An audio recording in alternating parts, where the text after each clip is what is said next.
सत श्री अकाल जी, ठीक हो?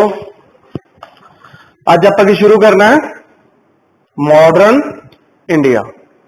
ठीक है, हुण मॉडर्न इंडिया का मतलब की हैगा? आप जो कहने हैं पहला एंशिएंट इंडिया सी, फिर मीडिएवल इंडिया, फिर मॉडर्न इंडिया। तो मॉडर्न इंडिया च की सी जिहड़ा पहलिया स्टेजा नालों इसनूं वख करदा है? या मैं तुहानूं सिंपली कहां मॉडर्न इंडिया दे मायने की है, मतलब की है, दसो।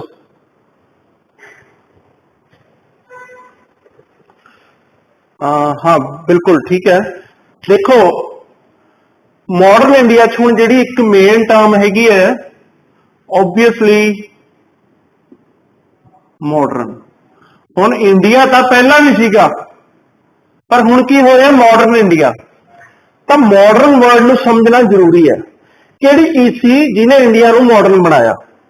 हुण बेसिकली की सी, कुछ तां जी आइडिया सीगे, विचार, ते कुछ सीगियां इनवेंशनस, या आपां कहांगे कुछ इनोवेशनस। तो कुछ आइडियाज से इनवेंशन सी जिन्ना करके आप कहने कोई चीज मॉडर्न होंगी है। हुण की सीगे आइडियाज ते इनवेंशनस, की सी ये मॉडर्न आइडियाज ते इनवेंशनस? हुण जे मैं गल करा, एक चीज आ जाती हैगी रूल ऑफ लॉ। की सी रूल ऑफ लॉ? लॉ दा रूल, रूल बाय लॉ। हुण पहला इंडिया च की सी, या किते भी कल इंडिया की गल नहीं करिए, ऑल ओवर दी वर्ल्ड पहला की हुंदा सी?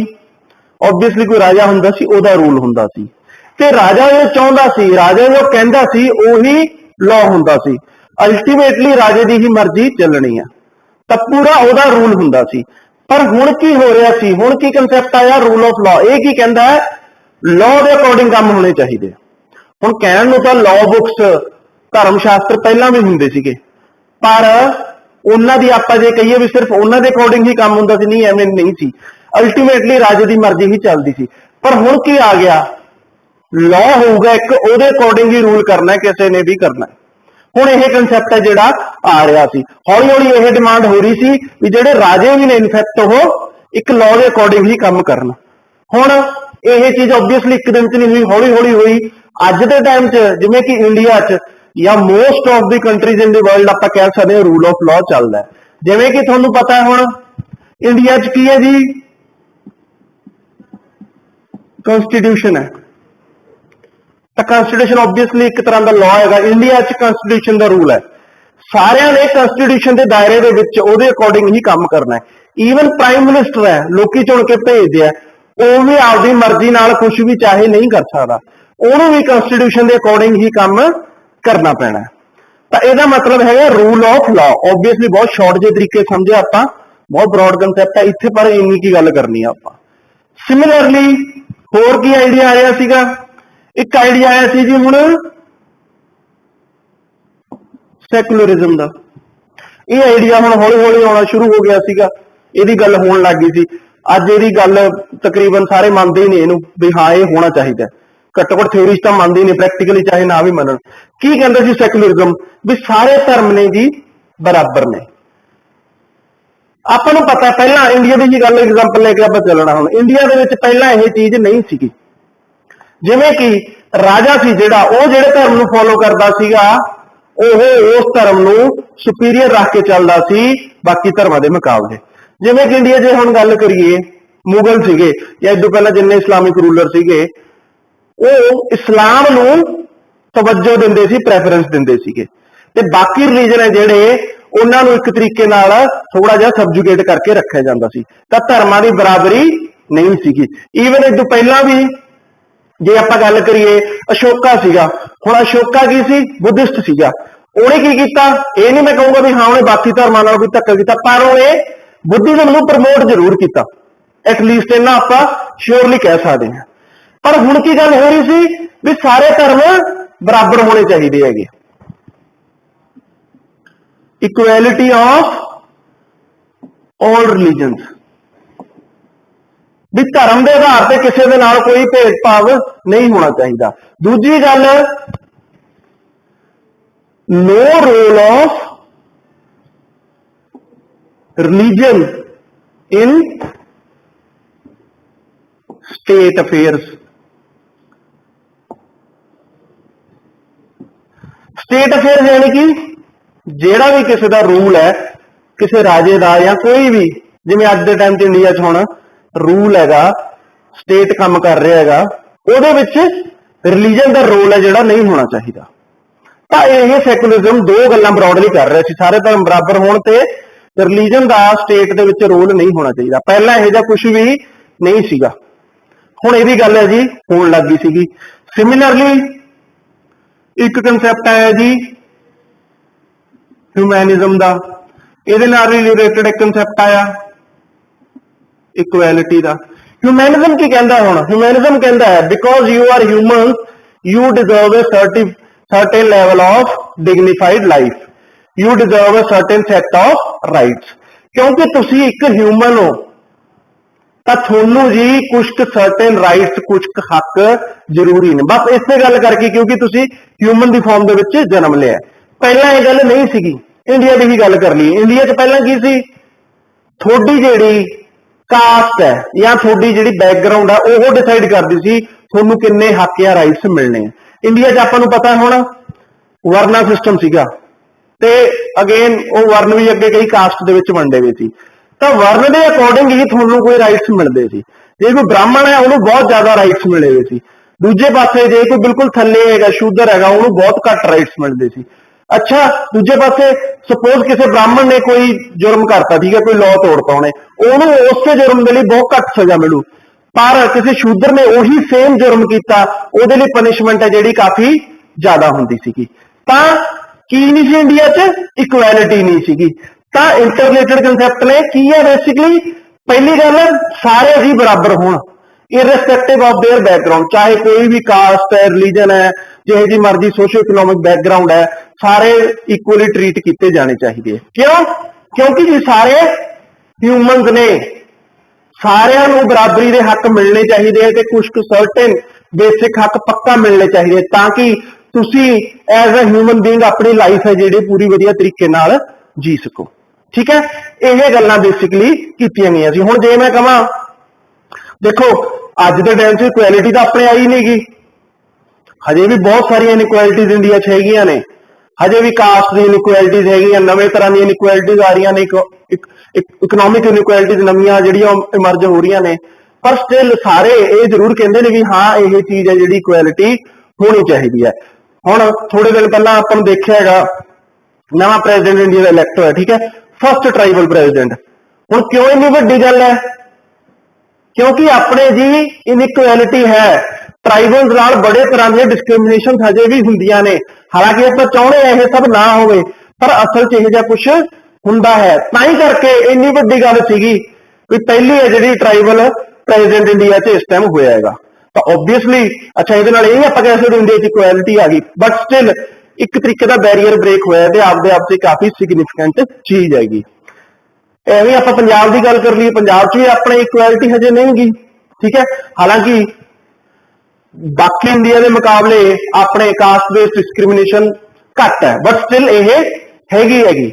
बल्द कला के एपीसोड तुसी जो न्यूज़पेपर पढ़ते हो देखा होगा, उत्थे कितना रौला पिया सीगा, ठीक है, वो की दर्शाता है भी हाँ कास्ट बेस्ड डिस्क्रिमिनेशन अपने हजे भी हुंदी है, ठीक है जी। पर हुण इन्हां आइडियाज की गल होण लग गई सीगी, ये की सी मॉडर्न आइडियाज। हुण इंडिया च इन्हां दी गल आउण लग गई, इन्हां बारे गल्लां होण लग गईयां, इन्हां दी एक्सेप्टेंस आपां देखांगे हौली हौली वधूगी। तो यही आइडिया जो इंडिया च आने शुरू होए आप कह दें है वो मॉडर्न इंडिया सी। अच्छा, नाल आप की गल की कुछ इन्वेंशन, ठीक है, मॉडर्न इन्वेंशन, मॉडर्न काढां हुई जिवें कि रेलवेज, ठीक है, इंडिया जी हुण मॉडर्न इंडिया दे विच रेलवेज आया सीगा, ठीक है, इन्हें जिंदगी बहुत आसान करती। सिमिलरली टेलीग्राम ऐप नहीं, टेलीग्राम यानी तार कहते सी जिन्होंने आपां, मैसेज एक जगह तो दूसरी जगह बहुत छेती पहुंचा सकते सी। तो पहले यही साधन हुंदा सी, हुण तो चलो बहुत नवीं चीज़ां आ गईयां। कुछ साल पहले इनफैक्ट इंडिया पोस्ट ने बंद भी करता, पर उदों यही फास्टेस्ट मीडियम सीगा जे आपां किसी आपदे रिश्तेदार तक या सरकारी मैसेज कोई किते पहुंचाउणा हैगा तां यही चलदा सीगा। सिमिलरली मॉडर्न इंडस्ट्री आई जी, जिवें कि कोल, स्टील, होर किसी कैमिकल, ठीक है, सीमेंट, पेपर, यह सारिया नवीं इंडस्ट्रियां आउणियां हुण शुरू हुई। पेपर नाल रिलेटेड एक चीज की सी बहुत इंपॉर्टेंट इन्वेंशन की सी, प्रिंटिंग प्रेस। प्रिंटिंग प्रेस ने जिन्ना क इंपैक्ट पाया है उन्ना किसी चीज ने नहीं पाया। तुसीं ये देखो ना, प्रिंटिंग प्रेस नाल की होया, बुक्स की अवेलेबिलिटी वध गई, तो हौली हौली साइंस लोगों च प्रमोट हुई, लोगों को होर बड़िया चीज़ों बारे पता लगन लग गया, लोग जागरूक हुए। तो अल्टीमेटली जिन्नियां भी अज चीज़ां आपां देखते हैं किते ना किते सब शुरू कित्थों होया जी, प्रिंटिंग प्रेस तो इन्हां चीज़ों की स्पीड जी बहुत ज़्यादा तेज हो गई सी, नवीं इन्वेंशन की बदलाव की स्पीड बहुत तेज हो गई सी। तो यह इन्वेंशन सी, यह इंडिया तो जिमें जिमें आईयां आपां कहने जी वो मॉडर्न इंडिया का पीरियड सीगा। हुण एक चीज़ दसो, चाहे ये आइडियाज मॉडर्न या ये चाहे इन्वेंशन, ये इंडिया च आईयां कित्थों, कौन लेके आया? ये सारा कुछ कित्थों आया सी? वैस्ट तो। वैस्ट ऑब्वियसली यूरोप तो। हुण यूरोप तो सारा कुछ आया, ऑब्वियसली आपां नूं पता है पहला पुर्तगीज आए इंडिया च, ठीक है, तो उन्हां नाल जिहड़े मिशनरी आए सी वो प्रिंटिंग प्रेस लेके आए। बाइबल उन्होंने इंडिया च आपदा धर्म प्रमोट करना सीगा, बाइबल छापनी सी, तो प्रिंटिंग प्रेस लेके आए। फिर अंग्रेज आए, वो रेलवे टेलीग्राम ये सारा कुछ लेके आए। तो यह सारा कुछ एक तरीके नाल वैस्ट तो यूरोप तो ही इंडिया दे विच आया। तो हुण मैं तुहानूं ये तो आप देख रहे मॉडर्न इंडिया के मायने की मतलब है, पर हुण जे मैं तुहानूं कहां मॉडर्न इंडिया जी शुरू कित्थों हुंदा है? अज भी मॉडर्न इंडिया का टाइम चल रहा है, पर यह शुरुआत कित्थों हुई सी? कदों मीडिएवल इंडिया आप कहांगे खत्म हो गया तो इंडिया ने मॉडर्न इंडिया वाल आपदे कदम वधा लए सीगे? किहड़ा टाइम दसोगे तुसीं, किहड़ा साल कहोगे?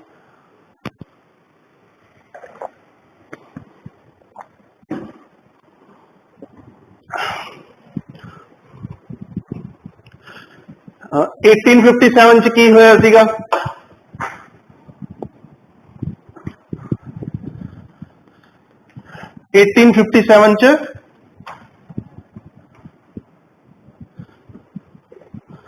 रिवोल्ट होया सी,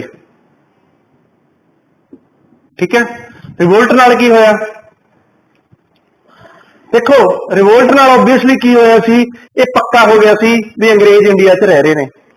यह एक इंडियन का कलैक्टिव एफर्ट सीगा भी अंग्रेजों को आप इंडिया चो कढ़ दईए, पर ये इंडियन ऑब्वियसली फेल रहे सी, ते अंग्रेज इंडिया च कन्फर्म हो गया सी भी रहणगे हाल की घड़ी, अगले 90 साल वो रहे भी। तो अंग्रेजों के रहने नाल की हुंदा?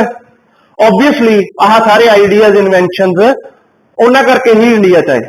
अच्छा डायरैक्टली नहीं आए, कोई ये नहीं है भी रेलवे तो ले आए तो इंडियन के भले नहीं लैके आए, तो इंडियन की इक्वैलिटी की गल आप दसी उन्होंने, या रूल ऑफ लॉ की गल आप दसी। ये सारे आइडियाज इनडायरैक्टली किसी ना किसी तरीके, क्योंकि अंग्रेज इंडिया च रूल कर रहे थे, तो ब्रिटेन से सारिया गल्लां, यूरोप से सारिया गल्लां हो रही सी, तो किसी न किसी तरीके इंडिया च सारा कुछ पहुंच गया। तो 1857 च अच्छा ठीक है। एक जी होर साल ना कहा जाता है, वो कहा जाता है 1757। की होया सी उदों? Battle of Plassey.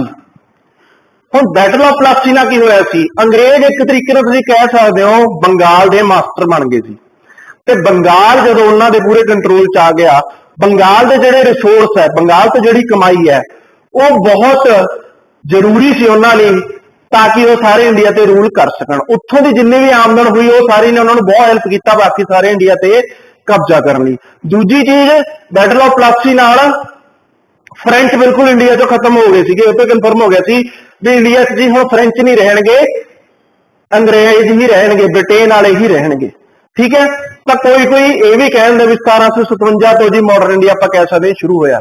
अच्छा, बहुत रेयरली किते आह साल भी मिल जू की होया सी उदों वास्को डिगामा इंडिया आया सी। तो वास्को डिगामा ने की कीता सी, इंडिया नूं एक डायरैक्ट ऑल सी रूट लभ लिया सी। इस तो पहले यूरोपीयन ने जो इंडिया च आउणा वो लैंड थ्रू आउंदे सीगे, ठीक है, अरब कंट्रियां तो हुंदे होए, ईरान तो हुंदे, अफगानिस्तान तो हुंदे फिर इंडिया पहुंचते सी। पर हुण या की करदे सी, अरब थ्रू जांदे सी, फिर अरब तो शिप के थ्रू इंडिया पहुंचते सी। पर हुण इन्हां ने की करदे डायरैक्ट यूरोप तो सीधा अफ्रीका के उत्तों नहीं हुंदे होए समुद्र के थ्रू ही इंडिया आ सकदी सी। तां होया कि यूरोप ते इंडिया दे विच हुण एक डायरैक्ट लिंक बन गया सी, ठीक है। तो उस बाद जिन्ने भी ओबीअसली यूरोपीयन कंट्रीज आईयां, बीट पुर्तगीज हो गए या डच हो गए या फ्रेंच हो गए या अंग्रेज हो गए, ये बेसिकली सी थ्रू ही आए हैगे। तो यह भी कोई कह दिंदा भी हाँ जी यह साल से जिथों आप कह सकते हैं मॉडर्न इंडिया की नींह धरी गई।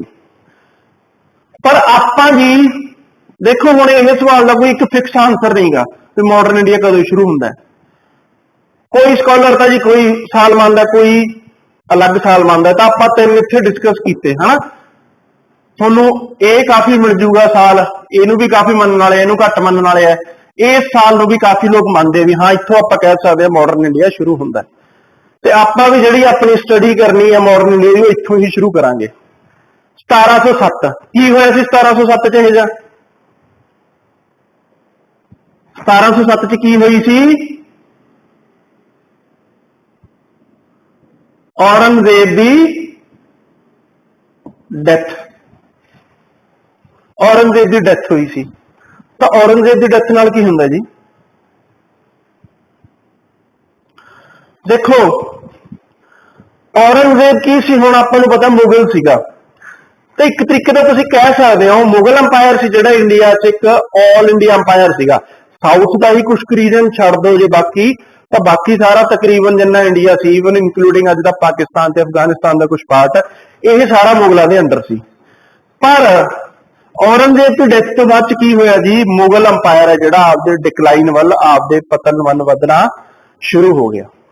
तो जिवें जिवें मुगलों का पतन हो उवें हो गई अंग्रेजों का,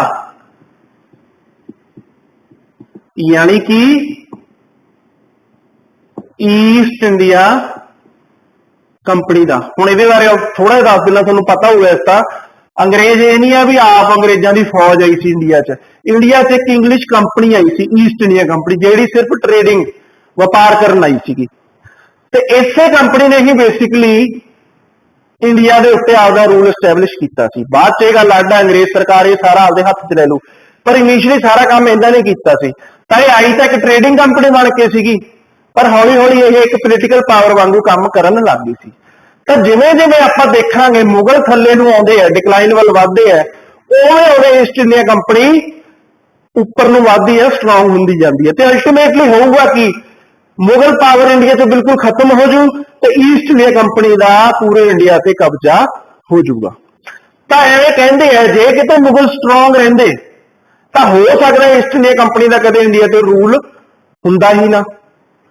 तां करके क्योंकि मुगलों का पतन औरंगजेब की डेथ बाद शुरू होया, आपां इत्थों पढ़ना शुरू करांगे अपना मॉडर्न इंडिया।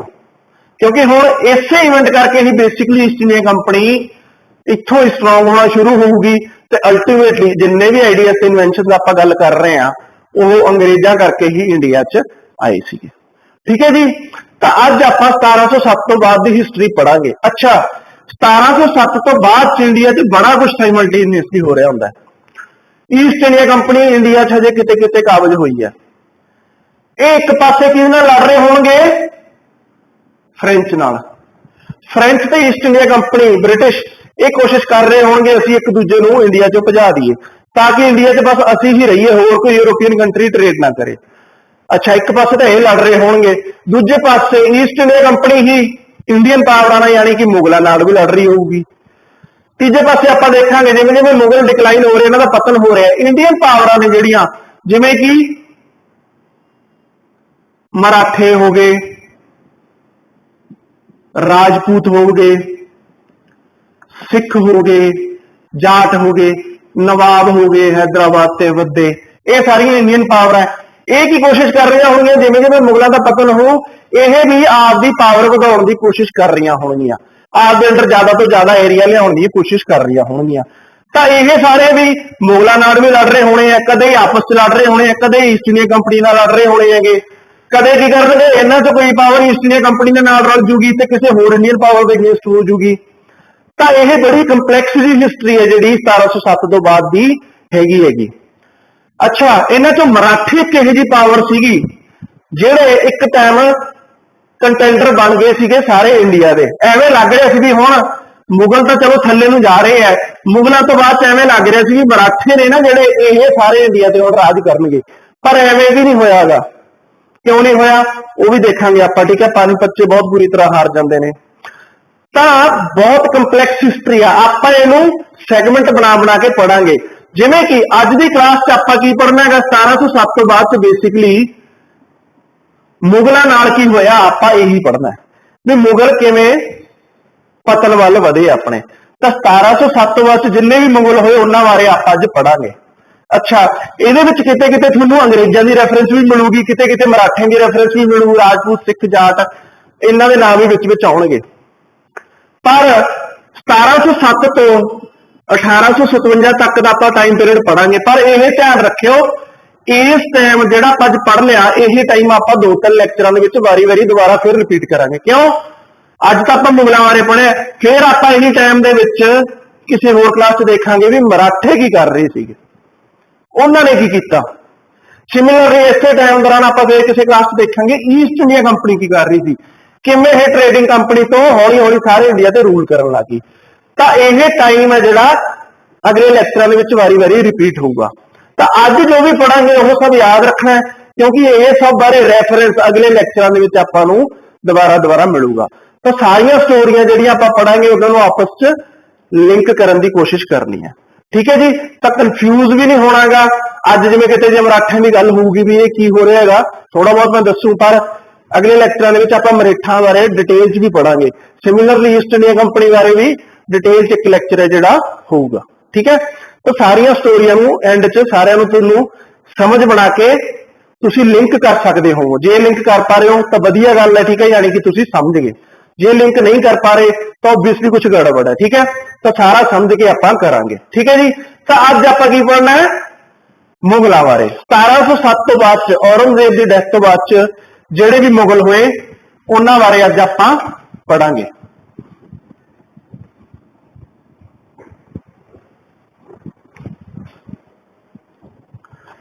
ਹੁਣ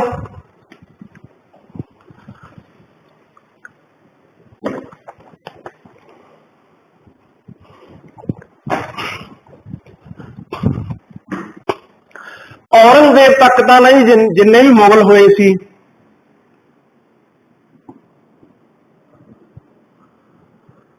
ਉਹਨਾਂ ਨੂੰ ਕੀ ਨਾਮ ਦਿੱਤਾ ਜਾਂਦਾ, ਗ੍ਰੇਟ ਮੁਗਲਸ, ਮਹਾਨ ਮੁਗਲ। ਮਹਾਨ ਮੁਗਲ ਕਿਉਂ? ਤਾਂ ਜਿੰਨੇ ਵੀ ਦੇਖੋ ਬਾਬਰ, ਹੁਮਾਯੂੰ, ਅਕਬਰ, ਠੀਕ ਹੈ, ਜਹਾਂਗੀਰ, ਸ਼ਾਹਜਹਾਂ, ਔਰੰਗਜ਼ੇਬ ਇਹ ਹੋਏ ਨੇ, ਇਹ ਸਾਰੇ ਕਿਹੜੇ ਸੀ, ਗ੍ਰੇਟ ਮੁਗਲ। ਕਿਉਂ? ਕਿਉਂਕਿ ਇਹਨਾਂ ਨੇ ਜੀ ਮੁਗਲ ਰਾਜ ਨੂੰ ਇੱਕ ਆਲ ਇੰਡੀਆ ਅੰਪਾਇਰ ਬਣਾਉਣ ਦੇ ਵਿੱਚ ਸਾਰਿਆਂ ਨੇ ਬਹੁਤ ਇੰਪੋਰਟੈਂਟ ਕੰਟਰੀਬਿਊਸ਼ਨ ਕੀਤੀ। ਬਾਬਰ ਤਾਂ ਚਲੋ ਆਇਆ ਹੀ ਬਾਹਰੋਂ ਸੀਗਾ, ਠੀਕ ਹੈ, ਉੱਥੋਂ ਸ਼ੁਰੂ ਹੁੰਦੇ ਹੋਏ ਔਰੰਗਜ਼ੇਬ ਤੱਕ ਆਉਂਦੇ ਕੀ ਹੋ ਗਿਆ ਸੀ, ਇੱਕ ਆਲ ਇੰਡੀਆ ਅੰਪਾਇਰ ਬਣ ਗਿਆ ਸੀ ਮੁਗਲ ਅੰਪਾਇਰ। ਸਾਰੇ ਇੰਡੀਆ ਦੀ ਤਕਰੀਬਨ ਇਹਨਾਂ ਦਾ ਕਬਜ਼ਾ ਹੋ ਗਿਆ ਸੀ, ਤਾਂ ਕਰਕੇ ਇਹ ਗ੍ਰੇਟ ਮੁਗਲ ਕਹੇ ਜਾਂਦੇ ਆ। ਪਰ ਹੁਣ ਔਰੰਗਜ਼ੇਬ ਤੋਂ ਬਾਅਦ ਚ ਮੁਗਲਾਂ ਦਾ ਜੀ ਪਤਨ ਹੋਣਾ ਸ਼ੁਰੂ ਹੋ ਜੂ। ਜਿੰਨਾ ਔਰੰਗਜ਼ੇਬ ਦੇ ਟਾਈਮ ਤੱਕ ਇਹਨਾਂ ਦਾ ਅੰਪਾਇਰ ਐਕਸਪੈਂਡ ਹੋ ਗਿਆ, ਇਸ ਤੋਂ ਬਾਅਦ ਚ ਛੋਟਾ ਹੋਣਾ ਹੀ ਸ਼ੁਰੂ ਹੋ ਜਾਊਗਾ, ਠੀਕ ਹੈ। ਇਹ ਹੁਣ ਹੌਲੀ ਹੌਲੀ ਕਮਜ਼ੋਰ ਹੁੰਦਾ ਜਾਊ।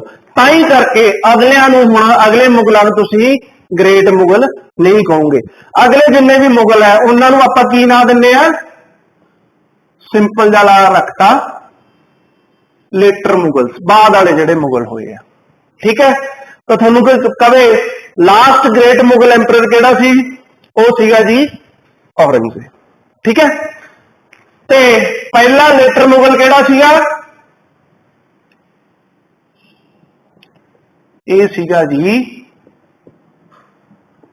ਬਹਾਦਰ ਸ਼ਾਹ, ਠੀਕ ਹੈ। ਤਾਂ ਫਸਟ ਲੇਟਰ ਮੁਗਲ ਕਿਹੜਾ ਸੀਗਾ, ਬਹਾਦਰ ਸ਼ਾਹ। ਇਹਨੇ ਹੁਣ ਆਬਵੀਅਸਲੀ ਕਦੋਂ ਤੋਂ ਕਦ ਤੱਕ ਰੂਲ ਕੀਤਾ, 1707 च औरंगजेब की डेथ हुई, उत्थों लैके 1712 तक। हुण देखो होया की सीगा, 1707 च औरंगजेब की डेथ तो बाद च मुगलों के विच ना जी की हुंदा सीगा, जदों भी राजा मरदा सी अक्सर ही उहदे जिहड़े अगे प्रिंस सी मुंडे सीगे ਉਹ आपस च लड़ते सी की डिसाइड करने लई भी नैक्सट मुगल एंपरर है जिहड़ा किहड़ा होऊगा। तां ਇਹ नहीं सी हुंदा गा भी कोई राजा जे कह भी जांदा सी भी मैथों बाद च हाँ मेरा मुंडा अगला एंपरर बने, एवें उहदी गल है जिहड़ी नहीं सी मन्नी जांदी। अक्सर ही लड़ाई ही डिसाइड करदी सी भी अगला मुगल राजा जिहड़ा किहड़ा बनूगा। तां हुण औरंगजेब दे भी मुंडे सीगे, बहादुर शाह सीगा एक, तां दो मुंडे होर सीगे, ठीक है, एक तो सी आजम शाह, एक सीगा काम बख्श। हुण आजम शाह ते काम बख्श भी की चाहुंदे सी भी अगले मुगल राजे असी बणीए। हुण बहादुर शाह सीगा जिहड़ा, इहदा नाम जी असली नाम की सीगा, मुअज्जम। मुअज्जम असली नाम सीगा, बहादुर शाह की सी, बहादुर शाह दा टाइटल सीगा, एक तरीके की उपाधि सी। अक्सर ही मुगल राजे की करते सी, ना तो कुछ होर हुंदा सी, पर जदों ये एंपरर बन जाते सीगे, मुगल राजे बन जाते सी, ये आपदे आप नूं एक टाइटल दे दिंदे सी। तां बहादुर शाह दा टाइटल सी ते अक्सर ही वो टाइटल दे नाम नाल ही जाने जांदे सीगे, ठीक है जी।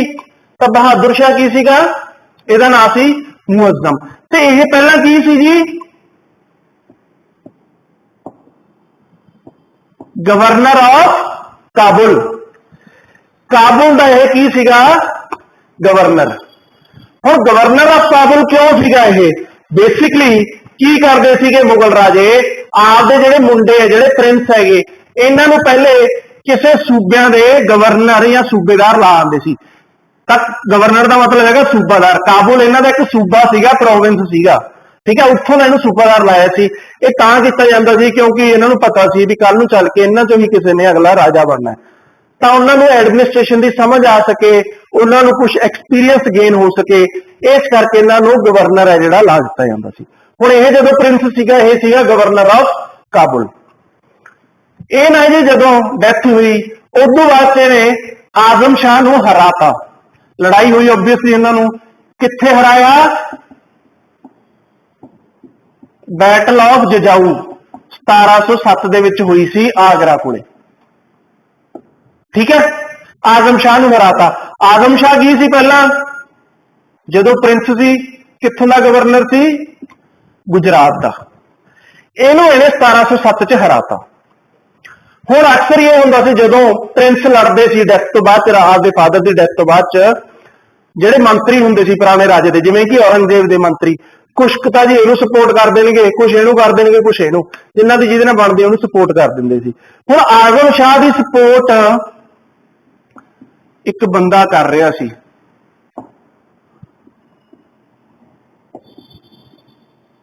जुल्फिकार खान।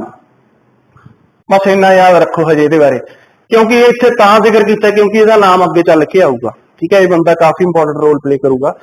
तो आजम शाह की सपोर्ट कौन कर रहा सी? जुल्फिकार खान। पर आजम शाह की सपोर्ट का कोई ज्यादा सॉरी जुल्फिकार खान की सपोर्ट का कोई ज्यादा फायदा नहीं होया। आजम शाह जिहड़ा हार गया सीगा। हुण जदों हार गया, बहादुर शाह सी जिहड़ा, इहने जुल्फिकार खान नूं माफ करता, कहता चाहे तू चल कोई ना, मेरे ओपोनेंट नूं सपोर्ट कीता सी, पर मैं तैनूं माफ कर दिना।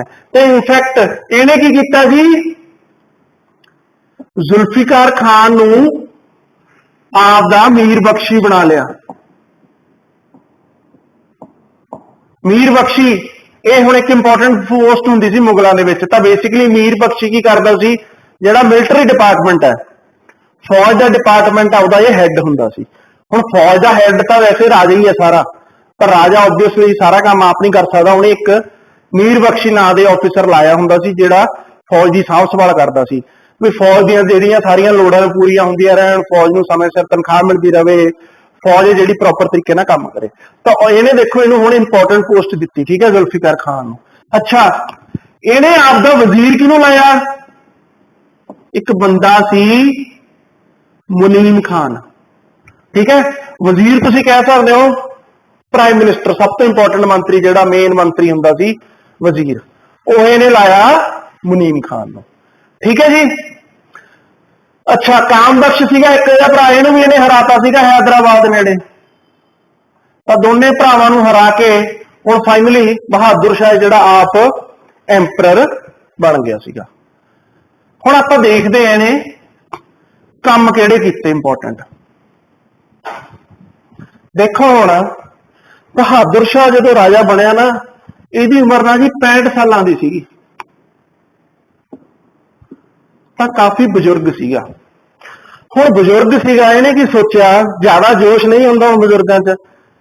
ਇਹਨੇ ਹੁਣ ਬਜਾਏ ਇਹਦੇ ਕਿ ਮੈਂ ਆਪਦੇ ਅੰਪਾਇਰ ਨੂੰ ਹੋਰ ਐਕਸਪੈਂਡ ਕਰਾਂ, ਵੀ ਔਰੰਗਜ਼ੇਬ ਟਾਈਮ ਜਿਹੜੀਆਂ ਲੜਾਈਆਂ ਚੱਲ ਰਹੀਆਂ ਸੀ ਉਹ ਕੰਟੀਨਿਊ ਰੱਖਾਂ, ਇਹਨੇ ਕੀ ਸੋਚਿਆ ਵੀ ਮੈਂ ਆਪਦਾ ਜਿੰਨਾ ਵੀ ਟਾਈਮ ਮੈਂ ਰਾਜਾ ਹੈ ਆਰਾਮ ਨਾਲ ਕੱਢਣਾ, ਮੈਂ ਕੋਈ ਜ਼ਿਆਦਾ ਕਿਸੇ ਨਾਲ ਪੰਗੇ ਨਹੀਂ ਲੈਣਗੇ। ਤਾਂ ਜਿਹੜੀਆਂ ਵੀ ਇੰਡੀਅਨ ਰਾਜੇ ਸੀਗੇ ਜਾਂ ਲੋਕਲ ਰਾਜੇ ਸੀ, ਜਿਹੜੇ ਛੋਟੇ ਰਾਜੇ ਸੀ ਜਿਨ੍ਹਾਂ ਨਾਲ ਔਰੰਗਜ਼ੇਬ ਦਾ ਕਨਫਲਿਕਟ ਜਾਂ ਲੜਾਈ ਚੱਲ ਰਹੀ ਸੀ, ਉਹਨਾਂ ਨਾਲ ਇਹਨੇ ਆਪਦੇ ਰਿਲੇਸ਼ਨ ਇੰਪਰੂਵ ਕੀਤੇ। ਠੀਕ ਹੈ। ਤਾਂ ਕਿਸੇ ਨਾਲ ਵੀ ਇਹ ਲੜਾਈ ਵਗੈਰਾ ਇਹਨੇ ਕਰਨ ਦੀ, ਰੋਕਣ ਦੀ ਹੀ ਕੋਸ਼ਿਸ਼ ਕੀਤੀ। ਤਾਂ ਇਹਨੇ ਆਪਾਂ ਕੀ ਕਹਿੰਦੇ ਹੈਗੇ, ਕੀ ਅਡਾਪਟ ਕੀਤੀ, ਪਾਲਿਸੀ ਆਫ ਕੰਪਰੋਮਾਈਜ਼ ਐਂਡ ਕੰਸੀਲੀਏਸ਼ਨ। ਤਾਂ ਜੇ ਕਿਸੇ ਨਾਲ ਕੋਈ ਰੌਲਾ ਚੱਲ ਰਿਹਾ ਸੀ ਉਹਦੇ ਨਾਲ ਕੰਪਰੋਮਾਈਜ਼ ਕਰ ਲਿਆ, ਤੇ ਜੇ ਕਿਸੇ ਨਾਲ ਰਿਲੇਸ਼ਨ ਖਰਾਬ ਸੀ ਉਹ ਇੰਪਰੂਵ ਕੀਤੇ ਉਹਨੂੰ ਕੰਸੀਲੀਏਟ ਕਰਕੇ। ਠੀਕ ਹੈ ਜੀ। ਕਿਵੇਂ ਕੀਤਾ ਇਹਨੇ, ਔਰੰਗਜ਼ੇਬ ਨੇ, ਆਪਾਂ ਪੜ੍ਹਦੇ ਹਾਂ ਔਰੰਗਜ਼ੇਬ ਦੀ ਜਿਹੜੀ ਰਿਲੀਜੀਅਸ ਪਾਲਿਸੀ ਸੀ ਉਹ ਕਾਫੀ ਖਰਾਬ ਸੀ, ਉਹਦੇ ਨਾਲ ਕਾਫੀ ਇੰਡੀਅਨ ਪਾਵਰਸ ਨੇ, ਜਿਹੜੀਆਂ ਇੰਡੀਅਨ ਰਾਜੇ ਸੀ ਇਹਦੇ ਨਾਲ ਗੁੱਸੇ ਸੀਗੇ। ਇਹਨੇ ਕੀ ਕੀਤਾ, ਉਹਨਾਂ ਪਾਲਿਸੀਜ਼ ਨੂੰ ਵਾਪਸ ਲੈਣ ਦੀ ਕੋਸ਼ਿਸ਼ ਕੀਤੀ। ਠੀਕ ਹੈ। Reversal of narrow minded policies of Aurangzeb. ਠੀਕ ਹੈ। ਤਾਂ ਇਸ ਤਰੀਕੇ ਨਾਲ ਇਹਨੇ ਕੋਸ਼ਿਸ਼ ਕੀਤੀ ਵੀ ਮੇਰਾ ਜਿਹੜਾ ਰੂਲ ਹੈ ਉਹ ਆਰਾਮ ਨਾਲ ਨਿਕਲੇ, ਕੋਈ ਜ਼ਿਆਦਾ ਮੈਨੂੰ ਪ੍ਰੋਬਲਮ ਹੈ ਨਾ ਆਵੇ। ਹੁਣ ਆਪਾਂ ਦੇਖਦੇ ਹਾਂ ਕਿਵੇਂ ਇਹਨੇ ਜਿਹੜੀਆਂ ਮੇਨ ਇੰਡੀਅਨ ਪਾਵਰ ਸੀ ਉਦੋਂ ਉਸ ਟਾਈਮ ਦੀਆਂ, ਉਹਨਾਂ ਨਾਲ ਕਿਵੇਂ ਇਹਨੇ ਆਪਦੇ ਰਿਲੇਸ਼ਨ ਹੈ ਜਿਹੜੇ ਇੰਪਰੂਵ ਕਰਨ ਦੀ ਕੋਸ਼ਿਸ਼ ਕੀਤੀ। ਹੁਣ ਇੱਕ ਜਿਹੜੀ ਇੰਪੋਰਟੈਂਟ ਇੰਡੀਅਨ ਪਾਵਰ ਉਸ ਟਾਈਮ ਸੀਗੇ ਰਾਜਪੂਤ ਸੀਗੇ। ਰਾਜਪੂਤਾਂ ਨੇ ਜੀ ਈਵਨ ਮੁਗਲਾਂ ਦੇ ਐਕਸਪੈਂਸ਼ਨ ਦੇ ਵਿੱਚ ਬਹੁਤ ਇੰਪੋਰਟੈਂਟ ਰੋਲ ਪਲੇ ਕੀਤਾ ਸੀ। ਅਕਬਰ ਦੇ ਅਲਾਈ ਸੀਗੇ ਇਹ। ਠੀਕ ਹੈ। ਅਕਬਰ ਨੇ ਇਹਨਾਂ ਨੂੰ ਅਲਾਈ ਬਣਾ ਲਿਆ ਸੀ ਤੇ ਅੱਗੇ ਇਹਨਾਂ ਨੇ ਬਹੁਤ ਇੰਪੋਰਟੈਂਟ ਰੋਲ ਪਲੇ ਕੀਤਾ ਸੀ। ਪਰ ਔਰੰਗਜ਼ੇਬ ਨੇ ਕੀ ਕੀਤਾ, ਆ ਕੇ ਇਹਨਾਂ ਨਾਲ ਕਿਸੇ ਕਾਰਨ ਕਰਕੇ ਰਿਲੇਸ਼ਨ ਆਪਣੇ ਖਰਾਬ ਕਰ ਲਏ ਸੀ। ਉਹ ਸਭ ਆਪਾਂ ਅਗਲੀ ਕਲਾਸ 'ਚ ਦੇਖਾਂਗੇ। ਠੀਕ ਹੈ। ਅੱਜ ਆਪਾਂ ਦੇਖੋ ਸਾਰੀ ਇੱਕ ਕ੍ਰੋਨੋਲੋਜੀ ਸਮਝਾਂਗੇ, ਕਿਵੇਂ ਔਰੰਗਜ਼ੇਬ ਤੋਂ ਬਾਅਦ 'ਚ ਜਿਹੜੇ ਅਗਲੇ ਮੁਗਲ ਆਏ ਉਹਨਾਂ ਦੇ ਦੌਰਾਨ ਕੀ ਕੀ ਇੰਪੋਰਟੈਂਟ ਹੋਇਆ। ਅਗਲੇ ਲੈਕਚਰ 'ਚ ਆਪਾਂ ਕੀ ਸਮਝਾਂਗੇ ਵੀ ਇਹ ਜਿਹਾ ਕੀ ਕਾਰਨ ਸੀ ਜਿਹਦੇ ਕਰਕੇ ਔਰੰਗਜ਼ੇਬ ਤੋਂ ਬਾਅਦ ਵਾਲੇ ਮੁਗਲ ਹੈ ਜਿਹੜੇ ਸਾਰੇ ਡਿਕਲਾਈਨ ਵੱਲ ਵੱਧ ਗਏ, ਕਿਉਂ ਉਹਨਾਂ ਤੋਂ ਆਪਦਾ ਅੰਪਾਇਰ ਹੈ ਸੰਭਾਲਿਆ ਨਹੀਂ ਗਿਆ। ਤਾਂ ਉਹ ਕਾਰਨ ਆਪਾਂ ਅਗਲੇ ਲੈਕਚਰ 'ਚ ਸਮਝਾਂਗੇ। ਤਾਂ ਇਹਨੇ ਰਾਜਪੂਤਾਂ ਨਾਲ ਵੀ ਰਿਲੇਸ਼ਨ ਹੈ ਜਿਹੜੇ ਇੰਪਰੂਵ ਕਰਨ ਦੀ ਕੋਸ਼ਿਸ਼ ਕੀਤੀ। ਹੁਣ ਰਾਜਪੂਤ ਰਿਆਸਤਾਂ ਕਈ ਸੀ, ਦੋ ਨਾਮ ਇੰਪੋਰਟੈਂਟ ਹੈ ਇੱਥੇ। ਜੈ ਸਿੰਘ, ਇਹ ਸੀਗਾ ਅੰਬੇਰ ਦਾ ਰਾਜਾ। ਅੰਬੇਰ ਹੁਣ ਰਾਜਪੂਤ ਰਿਆਸਤ ਹੈ, ਤੁਸੀਂ ਇਹ ਕਹਿ ਲਓ ਬੇਸਿਕਲੀ ਜੈਪੁਰ ਇੰਪੋਰਟੈਂਟ ਹੈ ਇੱਥੇ ਸ਼ਹਿਰ। ਤਾਂ ਜੈਪੁਰ ਵਾਲੀ ਜਿਹੜੀ ਰਿਆਸਤ ਹੈ ਉਹ ਸੀਗੀ ਅੰਬੇਰ। ਜੈ ਤੋਂ ਯਾਦ ਰੱਖਿਓ ਜੈਪੁਰ। ਈਵਨ ਇਹਨੇ ਜੈਪੁਰ ਦੀ ਫਾਊਂਡੇਸ਼ਨ ਹੈ ਜਿਹੜੀ ਲੇ ਕੀਤੀ ਸੀਗੀ। ਠੀਕ ਹੈ। ਸਿਮਿਲਰਲੀ ਇਹਨੇ ਅਜੀਤ ਸਿੰਘ ਸੀਗਾ ਮਾਰਵਾੜ ਦਾ ਰਾਜਾ, ਉਹਦੇ ਨਾਲ ਰਿਲੇਸ਼ਨ ਇੰਪਰੂਵ ਕੀਤੇ। ਮਾਰਵਾੜ ਹੁਣ ਸੀਗੇ ਜੀ ਥਰਡ ਡੈਜ਼ਰਟ ਵਾਲਾ ਜਿਹੜਾ ਰੀਜਨ ਹੈ ਉਹ ਮਾਰਵਾੜ ਹੈਗਾ। ਜੋਧਪੁਰ ਸ਼ਹਿਰ ਇੱਥੋਂ ਦਾ ਇੰਪੋਰਟੈਂਟ ਸ਼ਹਿਰ ਹੈਗਾ। ਤਾਂ ਇਹਨਾਂ ਨਾਲ ਰਿਲੇਸ਼ਨ ਇਹਨੇ ਇੰਪਰੂਵ ਕੀਤੀ। ਸਿਮਿਲਰਲੀ ਮਰਾਠੇ ਸੀਗੇ, ਇਹ ਮੁਗਲਾਂ ਦੇ ਅਗੇਂਸਟ ਹੋਏ ਹੋਏ ਸੀ, ਇਹਨੇ ਇਹਨਾਂ ਨਾਲ ਵੀ ਰਿਲੇਸ਼ਨ ਇੰਪਰੂਵ ਕੀਤੇ। ਕਿਵੇਂ ਕੀਤੇ, ਇਹਨੇ ਕੀ ਕੀਤਾ, ਸ਼ਾਹੂ ਨੂੰ ਰਿਲੀਜ਼ ਕੀਤਾ। ਸ਼ਾਹੂ ਜੀ ਵਾਜ਼ ਰਿਲੀਜ਼ਡ। ਠੀਕ ਹੈ। ਤੇ ਇੱਕ ਪਰਮਿਸ਼ਨ ਦੇਤੀ ਕਾਹਦੀ,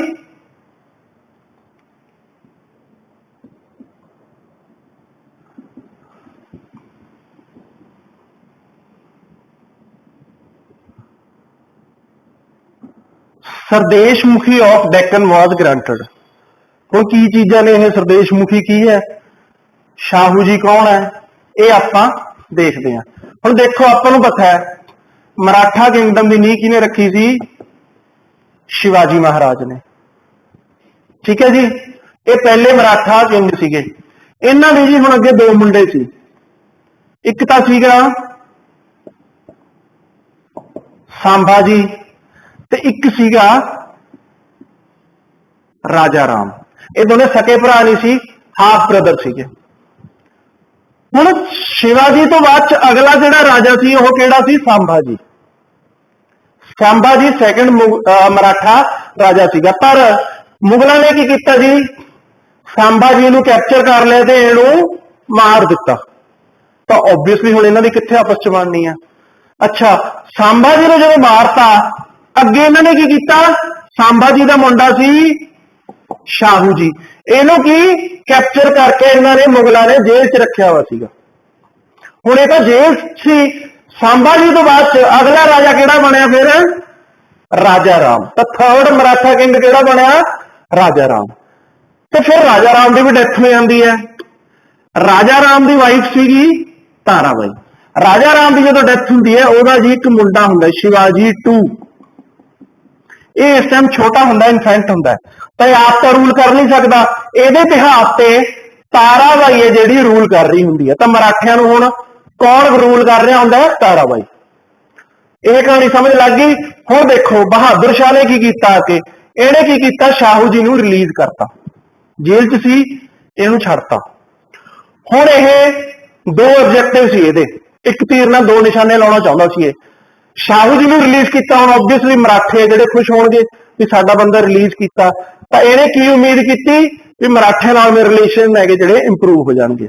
दूजी चीज इहने की सोचिया सी भी क्योंकि हुण ताराबाई या शिवाजी 2 रूल कर रहा है, शाहू जी जाके की कहूगा भी नहीं मराठियां का राजा मैं होना चाहिए। तो की सी उम्मीद भी मराठे जिहड़े दो धड़े च वंडे जाणगे, सैक्शनलिज्म आ जाऊगा, कुछ के इहनूं सपोर्ट करनगे, कुछ के इहनूं। तो मराठे जिहड़े इन्हां च एका नहीं बनना, आपस च वंडे रहणगे। ते होया भी इवें। मराठियां दे विच फैक्शनलिज्म आ गया सी, एक धड़ा शाहू जी नूं सपोर्ट कर रहे सी, एक ताराबाई नूं या शिवाजी 2 नूं। तो मराठियां धड़ेबंदी हो गई। तो यह इस गल च सक्सैसफुल रहा। ठीक है। दूजी चीज इहने की कीती? सरदेशमुखी देती डेक्कन दी। सरदेशमुखी की है जी? हुण सरदेशमुखी एक तरीके का टैक्स हैगा। मराठियां ने ना हुण एक सिस्टम डेवलप किया सी कि देखो सपोज मराठियां का ना आह इस जगह दे विच रूल हैगा, ये मराठियां का एरिया, इत्थे ना रूल है, इस नूं ये की कहंदे सीगे? आपदा स्वराज्य। भी हाँ जी ये एरिया तो साडा हैगा, इत्थों का चलो ये रूल कर रहे, इत्थे तो इन्हां दे आपदे अफसर लगे है, इत्थों जिहड़ी कमाई हुंदी है सारी हुंदी है। पर अक्सर ही मराठे की करते सी, इन्हां दे स्वराज्य तो बाहर जे कोई किंगडम हैगी, सपोज आ एक कोई किंग हैगा छोटा, ठीक है, ए किंग, ओदी किंगडम है, ये अक्सर ही इत्थे जांदे सी एदी किंगडम च, उत्थे की करदे सी ये रेड मारदे सी, प्लंडरिंग रेड कह दिंदे आपां, रेड मारदे सी, उत्थे लुट खो करके पैसा पूसा लुट के लै आउंदे सी। तां एक तरीके दी इन्हां दी कमाई दा साधन सी। तां हौली हौली इन्हां ने एक सिस्टम डेवलप कर लिया भी नहीं यार आपां रेडां ना मारीए, भी आपां नूं भी जाना पैंदा हैगा, ए वाले नूं भी प्रॉब्लम हुंदी है। इन्हां ने की सिस्टम डेवलप कर लिया? एक टैक्स डेवलप कर लिया चौथ। चौथ की सी?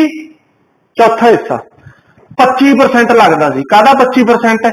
ए वाले नूं की कहंदे सी भी तैनूं आपदी किंगडम चों जिन्नी कमाई हो रही है ਉਹਦਾ 25% ਸਾਨੂੰ ਦੇ ਦੇ, ਤੇਰੇ ਰਿਟਰਨ ਚ ਅਸੀਂ ਕੀ ਕਰਾਂਗੇ?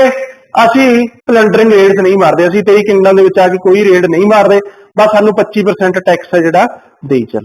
ਤਾਂ ਦੋਨਾਂ ਲਈ ਫਾਇਦੇਮੰਦ ਸੀ, ਇਹ ਵੀ ਟਿਕੇ ਰਹਿੰਦੇ ਸੀ ਆਪਦਾ, ਇਹਨੂੰ ਵੀ ਹੁੰਦਾ ਸੀ ਵੀ ਚੱਲ ਕੱਲ ਨੂੰ ਆਉਣਗੇ ਲੁੱਟ ਖੋਹ ਕਰਨਗੇ, ਜ਼ਿਆਦਾ ਪ੍ਰੋਬਲਮ ਹੁੰਦੀ ਸੀ, ਮੈਂ ਚੁੱਪ ਕਰਕੇ ਇਹਨਾਂ ਨੂੰ ਟੈਕਸ ਦੇ ਦਿੰਦਾ। ਅੱਛਾ ਇਹਦਾ ਸੀ ਚੌਥ। ਇੱਕ ਦੂਜਾ ਸੀਗਾ ਸਰਦੇਸ਼ਮੁਖੀ। ਇਹ ਇੱਕ ਕੀ ਸੀ? ਚੌਥ ਦੇਣੀ ਹੈ, ਇੱਕ ਐਡੀਸ਼ਨਲ 10% ਹੋਰ ਦੇਣਾ। ਕੀ ਨੇ? ਏ ਵਾਲੇ ਨੇ। ਕਿਉਂ ਦੇਣਾ?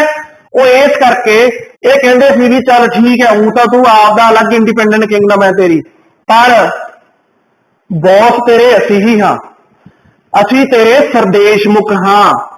ਸਰਦੇਸ਼ਮੁਖ ਯਾਨੀ ਕਿ ओवरलॉर्ड, चाहे तू इत्थे आपदा जो करना करी चल, पर तू साडे तो थल्ले ही हाँ, ओवरऑल तेरे उत्ते असी ही हाँ। ਤੇ ਇਹ ਗੱਲ ਜੇ ਤੂੰ ਮੰਨਦਾ ਤਾਂ ਸਾਨੂੰ 10% ਟੈਕਸ ਦੇ, ਤੇ ਜੇ ਨਹੀਂ ਮੰਨਦਾ ਫਿਰ ਤਾਂ ਅਸੀਂ ਆਵਾਂਗੇ ਅਟੈਕ ਕਰਾਂਗੇ।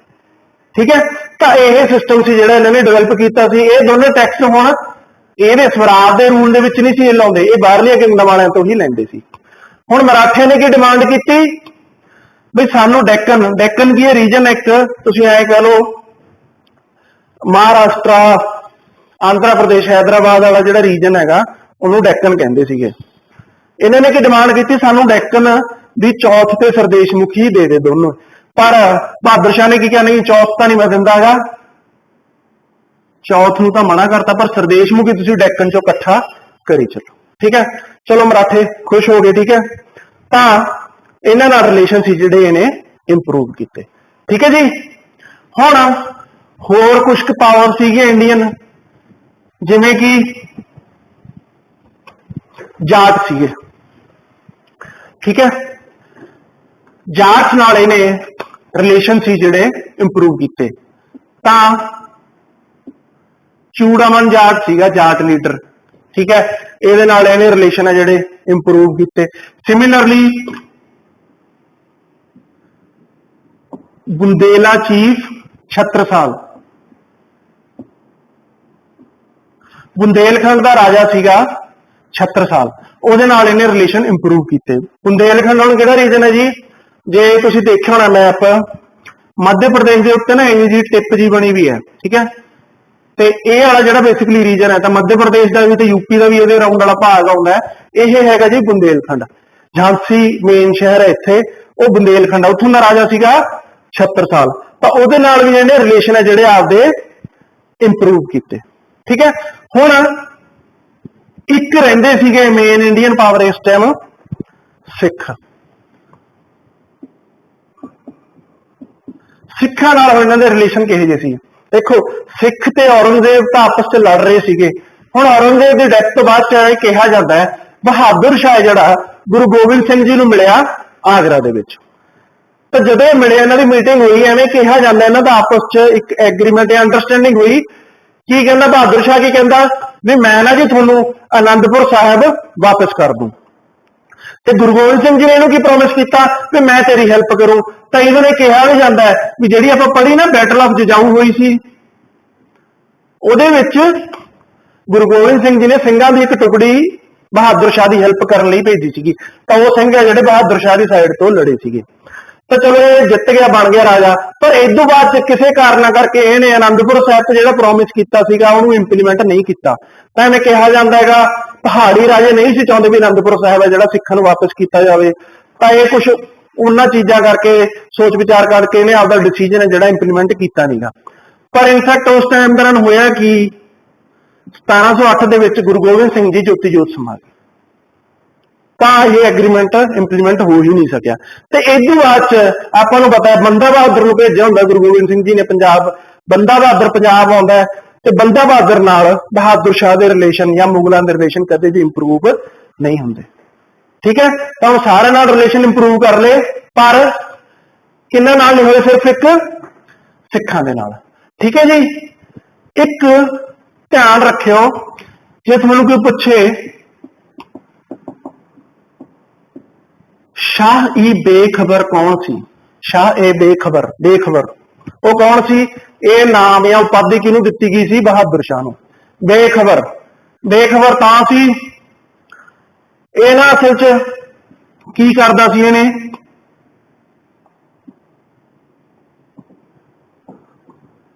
ਕਿਉਂਕਿ ਇਹਨੇ ਕੀ ਸੋਚਿਆ ਵੀ ਇੰਡੀਅਨ ਰਾਜਾ ਨਾਲ ਮੈਂ ਰਿਲੇਸ਼ਨ ਇੰਪਰੂਵ ਕਰਨੇ ਆ। ਇਹਨੇ ਕੀ ਜਗੀਰਾਂ ਵੰਡਣੀਆਂ ਸ਼ੁਰੂ ਕਰਤੀਆਂ। ਜਗੀਰ ਯਾਨੀ ਕਿ ਜ਼ਮੀਨ ਦੇ ਬਹੁਤ ਵੱਡੇ ਵੱਡੇ ਟੁਕੜੇ। ਕਿਸੇ ਰਾਜੇ ਨੂੰ ਇਹ ਰਿਲੇਸ਼ਨ ਇੰਪਰੂਵ ਕਰ ਰਹੇ, ਉਹਨੂੰ ਵੀ ਕਹਿੰਦਾ ਸੀ ਠੀਕ ਹੈ ਯਾਰ ਤੂੰ ਬਸ ਮੇਰੇ ਨਾਲ ਵਧੀਆ ਰੱਖ, ਤੈਨੂੰ ਚੱਕ ਮੈਂ ਇੰਨਾ ਜ਼ਮੀਨ ਦਾ ਟੋਟਾ ਦਿੱਤਾ ਇੱਥੇ, ਠੀਕ ਹੈ ਤੂੰ ਸਵੇਰ ਤੋਂ ਸ਼ਾਮ ਤੱਕ ਜਿੰਨੇ ਏਰੀਆ ਕਵਰ ਕਰ ਸਕਦਾ ਉਹ ਸਾਰਾ ਤੇਰਾ ਹੋਇਆ।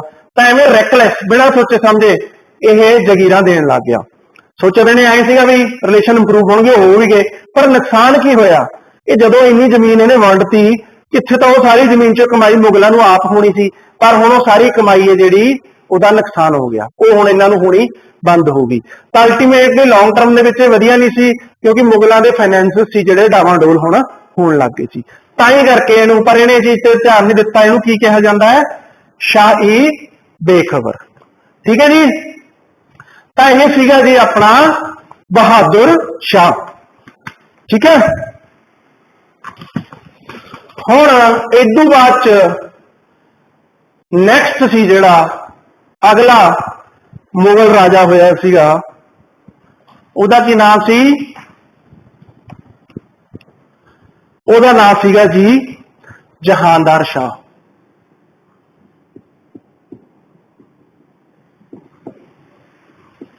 ये बस 1 साल ही रहा सीगा।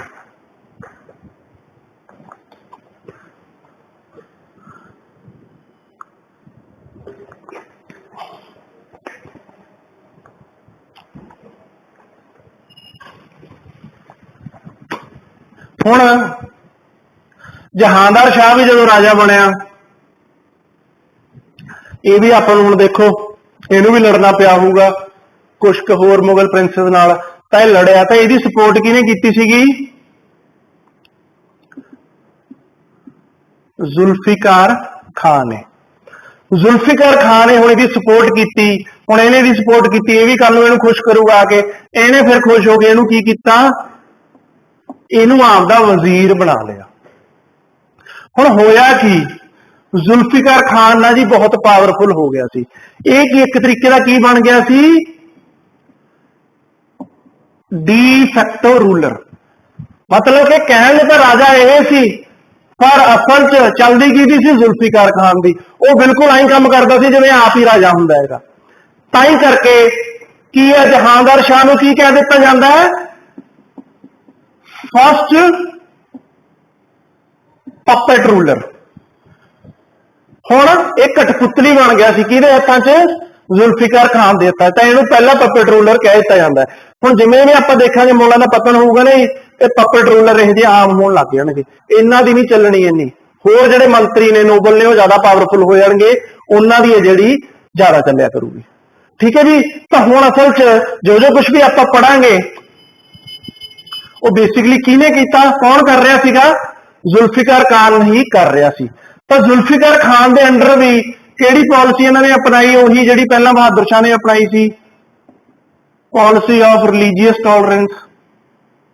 औरंगजेब ने यह नहीं सी अपनाई, वो कट्टड़ सीगा। ठीक है, इस्लाम नूं बहुत कट्टड़ तरीके नाल इंप्लीमेंट कर रहा सी, पर इन्होंने रिलीजियस टॉलरेंस की पॉलिसी ही अपनाई, क्योंकि इन्होंने पता सी भी जिहड़े साडे अंदर मेजोरिटी लोग ने वो हिंदू ने, भावें आम लोग भावें राजे, तो उन्हां नाल बना के रखनी पैनी है। तो इहदे अंडर इन्होंने की कीता? जजिया अबॉलिश करता। जजिया हुण टैक्स है,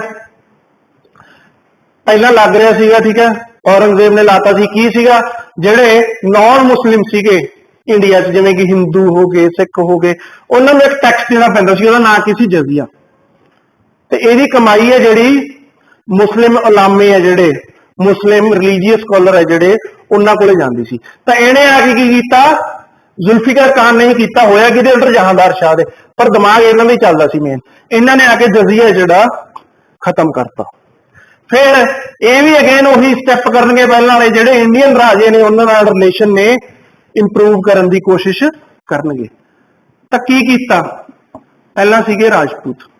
राजपूतां विच दो नाम पढ़े सी ना आपां, जय सिंह। जय सिंह नूं इन्हां ने की कहा? गवर्नर लाता। कित्थों दा? मालवा दा। ठीक है, मालवा सूबा सी। मालवा किहड़ा हुण अपने वाला मालवा नहीं, ये बेसिकली मध्य प्रदेश के रीजन में कह सकते हो, मालवा कहते सी। तो मालवा सूबे का इहनूं सूबादार ला दिता। सिमिलरली इहनूं टाइटल दिता, उपाधि दिती की? मिर्जा राजा। तो हुण इहदा पूरा नाम की कहण लग गया? है मिर्जा राजा जय सिंह। सिमिलरली दूजा किहड़ा सी? अजीत सिंह मारवाड़ वाला। इहनूं भी गवर्नर लाता। इहनूं कित्थों दा लाया? गुजरात दा। ते इहनूं भी टाइटल दिता की टाइटल दिता? महाराजा। यह हुण की कहण लग गया? महाराजा अजीत सिंह। ਤਾਂ ਕਹਿੰਦਾ खुश रहो, मेरे ਨਾਲ ਵਧੀਆ बना के रखो, गवर्नर बनो, नवे नवे टाइटल लो, बस ਸਾਡੇ ਨਾਲ ਵਧੀਆ बना के रखो। फिर दूजे किहड़े सीगे? मराठे। मराठिਆਂ ਨਾਲ ਹੁਣ ਕਿਵੇਂ ਕੀਤਾ ਇਹਨਾਂ ਨੇ? मराठिਆਂ ने ਹੁਣ ਪਹਿਲਾਂ डिमांड ਕੀਤੀ ਸੀ, ਆਪਾਂ ਦੇਖਿਆ ਚੌਥ ਦੀ, ਵੀ ਸਾਨੂੰ ਡੈਕਨ ਰੀਜਨ ਦਾ ਚੌਥ ਵੀ ਦਿਓ, ਉਦੋਂ ਨਹੀਂ ਸੀ ਮੰਨੀ। ਪਰ ਹੁਣ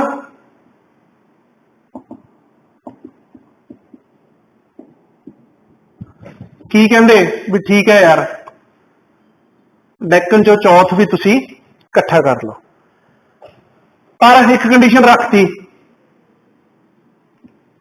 ਕਲੈਕਸ਼ਨ ਕੌਣ ਕਰੂ ਚੌਥ ਦੀ? ਜਿਹੜਾ ਚੌਥ ਇਕੱਠਾ ਕਰਨਾ ਹੈ ਉਹ ਤੁਸੀਂ ਨਹੀਂ ਕਰਨਾ, ਉਹ ਮੁਗਲ ਅਫੀਸ਼ੀਅਲ, ਮੁਗਲ ਅਫਸਰ ਹੀ ਕਰਨਗੇ। ਤਾਂ ਥੋੜਾ ਜਿਹਾ ਕੰਟਰੋਲ ਰੱਖਣ ਦੀ ਕੋਸ਼ਿਸ਼ ਕੀਤੀ ਵੀ ਮੁਗਲ ਅਫਸਰ ਹੈ ਜਿਹੜੇ ਇਕੱਠਾ ਕਰਕੇ ਤੁਹਾਨੂੰ ਦੇਣਗੇ, ਤੁਸੀਂ ਆਪ ਨਹੀਂ ਇਹ ਇਕੱਠਾ ਕਰਨਾ। ਠੀਕ ਹੈ। ਸਿਮਿਲਰਲੀ ਜਾਟ ਲੀਡਰ ਹੈ ਜਿਹੜਾ ਚੂੜਾਮਨ, ਉਹਦੇ ਨਾਲ ਵੀ ਰਿਲੇਸ਼ਨ ਇਹਨਾਂ ਨੇ ਇੰਪਰੂਵ ਕਰਨ ਦੀ ਕੋਸ਼ਿਸ਼ ਕੀਤੀ, ਤੇ ਛਤਰਸਾਲ ਨਾਲ ਵੀ ਰਿਲੇਸ਼ਨ ਇੰਪਰੂਵ ਕਰਨ ਦੀ ਕੋਸ਼ਿਸ਼ ਕੀਤੀ, ਤੇ ਰਹਿ ਗਏ ਬੰਦਾ ਬਹਾਦਰ। ਅਗੇਨ ਉਹਦੇ ਨਾਲ ਹੌਸਟਿਲਿਟੀ ਕੰਟੀਨਿਊ ਰਹੀ। ਠੀਕ ਹੈ। यानी कि हॉस्टाइल रिलेशन, ਜਿਹੜੇ ਖਰਾਬ ਰਿਲੇਸ਼ਨ ਸੀ ਉਹ ਉਵੇਂ ਹੀ ਬਣੇ ਰਹੇ। ਤਾਂ ਹੌਸਟਿਲਿਟੀ ਵਿਦ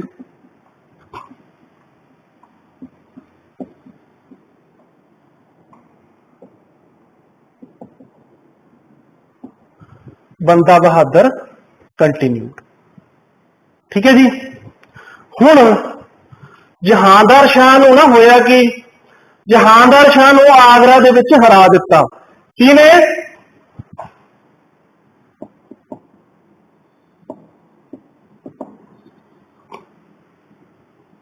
ਫਰੂਖ ਸਿਆਰ ਨੇ। ਫਰੂਖ ਸਿਆਰ ਕੌਣ ਸੀ? ਇਹਦਾ ਨੈਫਿਊ ਸੀ, ਭਤੀਜਾ ਸੀ। ਕਿਹਦਾ? ਜਹਾਂਦਾਰ ਸ਼ਾਹ ਦਾ।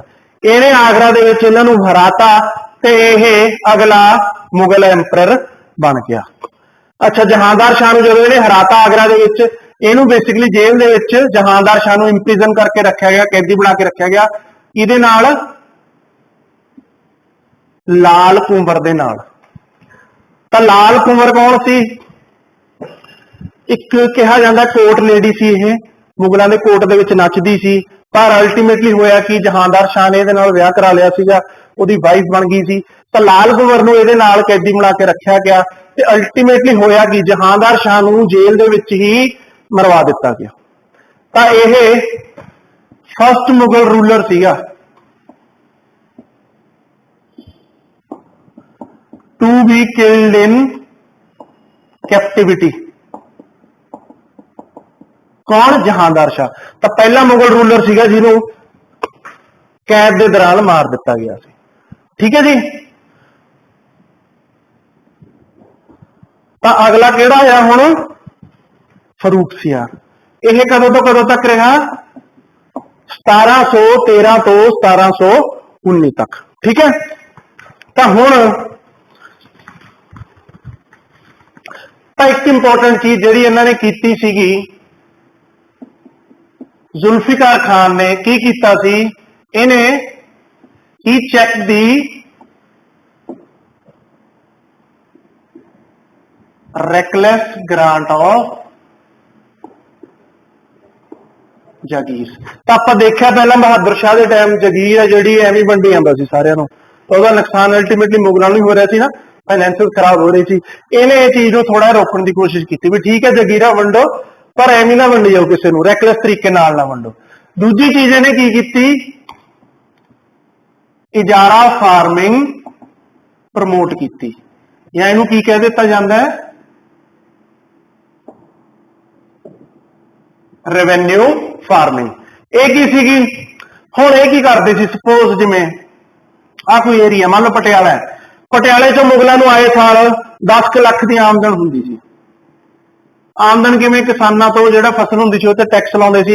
ਇਹਨਾਂ ਨੂੰ ਪਤਾ 10 ਲੱਖ ਉੱਕਾ ਪੁੱਕਾ ਜਾਉਂਦਾ ਸੀ, ਪਰ ਇਹ 10 ਲੱਖ ਇਕੱਠਾ ਕਰਨ ਲਈ ਕਾਫੀ ਖਰਚ ਕਰਦੇ ਸੀ। ਇਹ ਅਫਸਰ ਰੱਖੇ ਹੁੰਦੇ ਸੀ ਬੜੇ, ਜਿਹੜੇ ਜਾ ਕੇ ਅਸੈਸਮੈਂਟ ਕਰਦੇ ਸੀ, ਅੱਛਾ ਕਿੰਨੀ ਫਸਲ ਹੋਈ ਹੈ, ਫਿਰ ਉਹ ਇਕੱਠਾ ਕਰਕੇ ਲਿਆਉਣਾ ਸਾਰਿਆਂ ਤੋਂ, ਫਿਰ ਉਹ ਅੱਗੇ ਭੇਜਣਾ।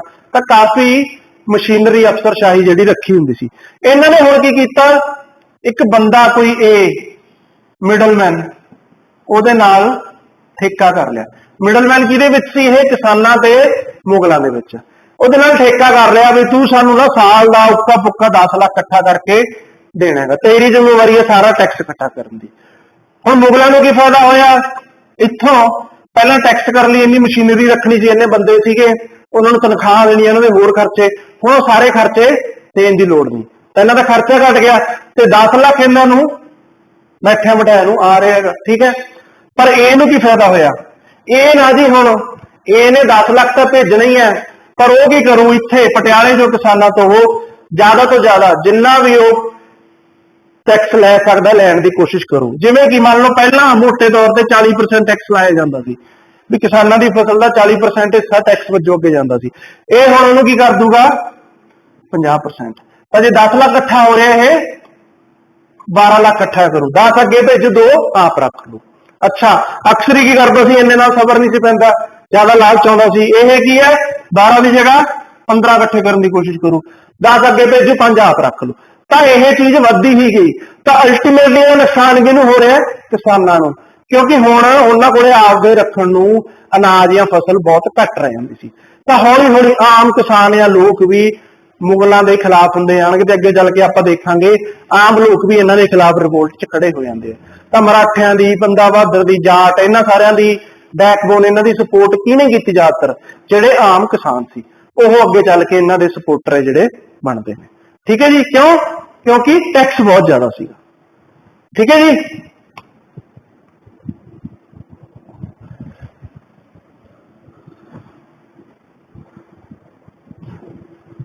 ਤਾਂ ਅਗਲਾ ਕਿੰਗ ਕੌਣ ਬਣਿਆ? ਆਪਾਂ ਦੇਖਿਆ ਫਰੂਖਸਿਆਰ। ਹੁਣ ਫਰੂਖਸਿਆਰ ਹੈ ਜਿਹੜਾ, ਇਹ 2 ਬੰਦੇ ਸੀਗੇ, ਸੈयद ਬ੍ਰਦਰਸ, ਇਹਨਾਂ ਦੀ ਹੈਲਪ ਦੇ ਨਾਲ ਕਿੰਗ ਬਣਿਆ ਸੀ। ਸੈयद ਬ੍ਰਦਰਸ 2 ਭਰਾ ਸੀ, ਓਬਵੀਅਸਲੀ ਇੰਡੀਅਨ ਮੁਸਲਮਾਨ ਸੀ, ਸ਼ੇਖਜ਼ਾਦੇ ਕਹਿੰਦੇ ਸੀ ਇਹਨਾਂ ਨੂੰ। ਸ਼ੇਖਜ਼ਾਦੇ ਜਿਹੜੇ ਇੰਡੀਅਨ ਮੰਤਰੀ ਹੁੰਦੇ ਸੀ ਉਦੋਂ ਮੁਗਲਾਂ ਦੇ ਅੰਡਰ, ਪਿੱਛੋਂ ਇੰਡੀਅਨ ਹੁੰਦੇ ਸੀਗੇ, ਉਹਨਾਂ ਨੂੰ ਸ਼ੇਖਜ਼ਾਦੇ ਕਹਿ ਦਿੱਤਾ ਸੀ। ਇਹ ਕੌਣ ਕੌਣ ਸੀਗੇ ਜੀ? ਇੱਕ ਤਾਂ ਸੀਗਾ ਅਬਦੁੱਲਾ ਖਾਨ, ਦੂਜਾ ਕਿਹੜਾ ਸੀ? ਹੁਸੈਨ ਅਲੀ ਖਾਨ। ਹੁਣ ਇਹਨਾਂ ਨੇ ਕਿਉਂਕਿ ਹੈਲਪ ਕੀਤੀ ਹੈ, ਕੀ ਕਰੂਗਾ? ਆ ਕੇ ਇਹਨੂੰ ਵਜ਼ੀਰ ਲਾ ਦੂ, ਤੇ ਇਹਨੂੰ ਕੀ ਕਰੂਗਾ? ਮੀਰ ਬਖਸ਼ੀ ਲਾ ਦੂ, ਇੰਪੋਰਟੈਂਟ ਪੋਸਟਾਂ ਦਊ ਇਹਨਾਂ ਨੂੰ। ਠੀਕ ਹੈ। ਹੁਣ ਅਗੇਨ ਹੋਇਆ ਕਿ ਅਗੇਨ ਸੈयद ਬ੍ਰਦਰ ਦੀ ਜ਼ਿਆਦਾ ਚੱਲੂ, ਦੇਖੋ ਫਰੂਖਸਿਆਰ ਦੀ ਇੰਨੀ ਜ਼ਿਆਦਾ ਨਹੀਂ ਚੱਲਣੀਗੀ। ਇਹਨਾਂ ਦਾ ਇਨਫਲੂਐਂਸ ਹੈ ਜਿਹੜਾ ਕੋਰਟ ਦੇ ਵਿੱਚ ਕਾਫੀ ਜ਼ਿਆਦਾ ਵੱਧ ਗਿਆ ਸੀ।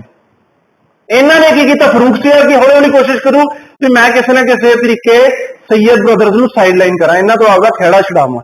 ਤੇ ਅੱਛਾ, ਬਾਕੀ ਵੀ ਜਿਹੜੇ ਮੰਤਰੀ ਸੀਗੇ ਮੁਗਲਾਂ ਦੇ, ਉਹ ਵੀ ਇਹਨਾਂ ਤੋਂ ਕਾਫੀ ਜੈਲਸ ਹੋਣ ਲੱਗ ਗਏ ਸੀ ਵੀ ਯਾਰ ਇਹਨਾਂ ਦਾ ਇਨਫਲੂਐਂਸ ਕਾਫੀ ਜ਼ਿਆਦਾ ਵੱਧ ਗਿਆ, ਇਹ ਚੰਗੀ ਗੱਲ ਨਹੀਂ ਗੀ। ਤਾਂ ਇਹਨਾਂ ਤੋਂ ਸਾਰੇ ਕਾਫੀ ਲੋਕ ਇਹਨਾਂ ਦੇ ਅਗੇਂਸਟ ਹੋ ਜਾਣਗੇ। ਤਾਂ ਕਰਕੇ ਇਹਨਾਂ ਨੇ ਕੀ ਕੀਤਾ? ਇਹ ਕੀ ਕਰਨਗੇ? ਹੁਣ ਆਪਦੇ ਦੋਸਤ ਵਧਾਉਣ ਦੀ ਕੋਸ਼ਿਸ਼ ਕਰਨਗੇ। ਤਾਂ ਜਿਹੜੇ ਇੰਡੀਅਨ ਪਾਵਰਸ ਹੈ ਉਹਨਾਂ ਦੇ ਨਾਲ ਇਹ ਰਿਲੇਸ਼ਨ ਚੰਗੇ ਬਣਾਉਣ ਦੀ ਕੋਸ਼ਿਸ਼ ਕਰਨਗੇ। ਕਿਵੇਂ? ਜਿਵੇਂ ਕਿ ਰਾਜਪੂਤਾਂ ਨੂੰ ਇਹਨਾਂ ਨੇ ਕੀ ਕੀਤਾ? ਹਾਈਅਰ ਪੋਸਟ ਦਿੱਤੀਆਂ ਐਡਮਿਨਿਸਟ੍ਰੇਸ਼ਨ ਦੇ ਵਿੱਚ।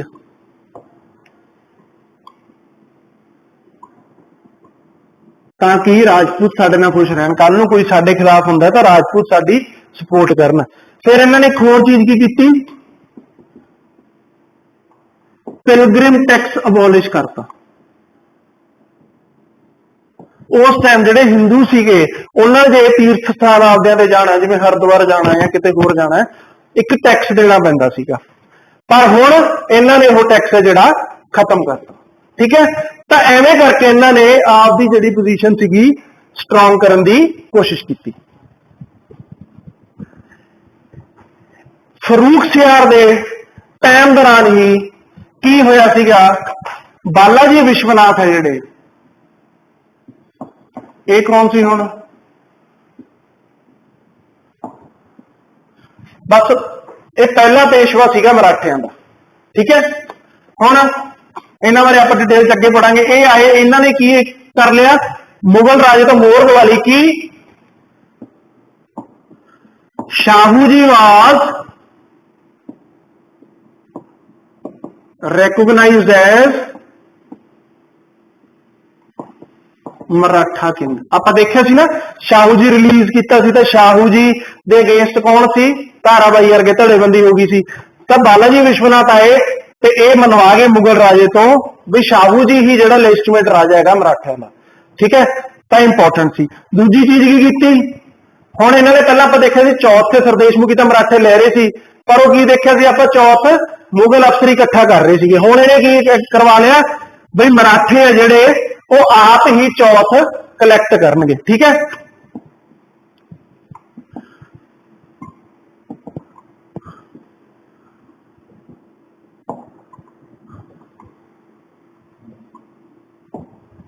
ठीक है जी। तो यह चीज हुई सी। इस टाइम दौरान ही फरूख सियार के टाइम दौरान एक इंपॉर्टेंट चीज जिहड़ी हुई सी 1715 ਦੇ ਵਿੱਚ ਕੀ ਹੋਇਆ ਸੀਗਾ।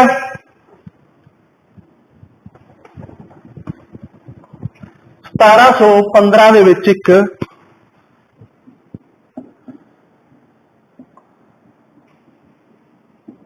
ਫਰਮਨ ਕਮਿਸ਼ਨ ਆਇਆ ਸੀ।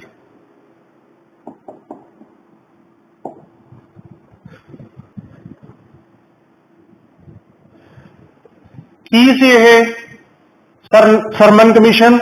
हुण 3 बंदे आए सी राजे कोले, जॉन सरमन, एडवर्ड स्टीफनसन ते तीजा सीगा विलियम हैमिल्टन। हुण एवें कहा जाता है ये विलियम हैमिल्टन है जिहड़ा एक फिजिशियन सी, एक डॉक्टर सी। इन्हें राजे की कोई बीमारी ठीक करती सी तो राजे ने खुश होके इन्होंने कहा भी मंगो की मंगना है। तो इन्होंने जी डिमांड मनवाई राजे ने एक फरमान जारी किया। वो की कहा ईस्ट इंडिया कंपनी को की कहा अलाउ करता, की अलाउ करता to do duty free trade at Ahmedabad,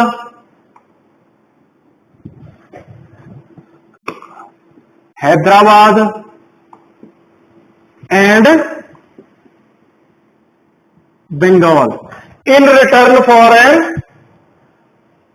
annual tribute,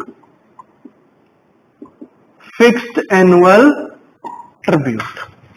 की कहा यानी हुण ईस्ट इंडिया कंपनी को कहा भी तुसी आ 3 थावां ते जिन्ना मर्जी ट्रेड करो, तुसी वार वार टैक्स नहीं देना। फायदा की होया देखो ईस्ट इंडिया कंपनी को। हुण सपोज इन्हां थावां ते ईस्ट इंडिया कंपनी के 100 जहाज आउंदे सी तो जो भी कोई भी जहाज आया टैक्स देना पैना है। ठीक है, राजे ने हुण की कहता बई इत्थे तुसी वार वार टैक्स नहीं देना, बस साल दे उक्की पुक्का एक ट्रिब्यूट नजराना मैनू भेज दो तो तुसी इत्थे जिन्ना मर्जी ट्रेड करी चलो। तो हुण पहला जो 100 शिप लियाउंदे सी तो हुण की करनगे, क्योंकि पैसे तो उन्होंने फिक्स ही देने हैं, वार वार हर एक शिप ते टैक्स नहीं देना। हुण वो चाहे 1000 शिप लियाउण उन्होंने उन्ना टैक्स ही देना पैना। तो ऑब्वियसली कंपनी के लिए चीज लाहेमंद हुई है। इस फरमान नूं की कहा जाता है जी, Magna Carta of British rule in India. Important है। ठीक है, तो केड़े मुगल राजे के अंडर यह फरमान जारी होया सी, केड़े राजे ने किया सीगा? फरूख सियार ने। ठीक है जी।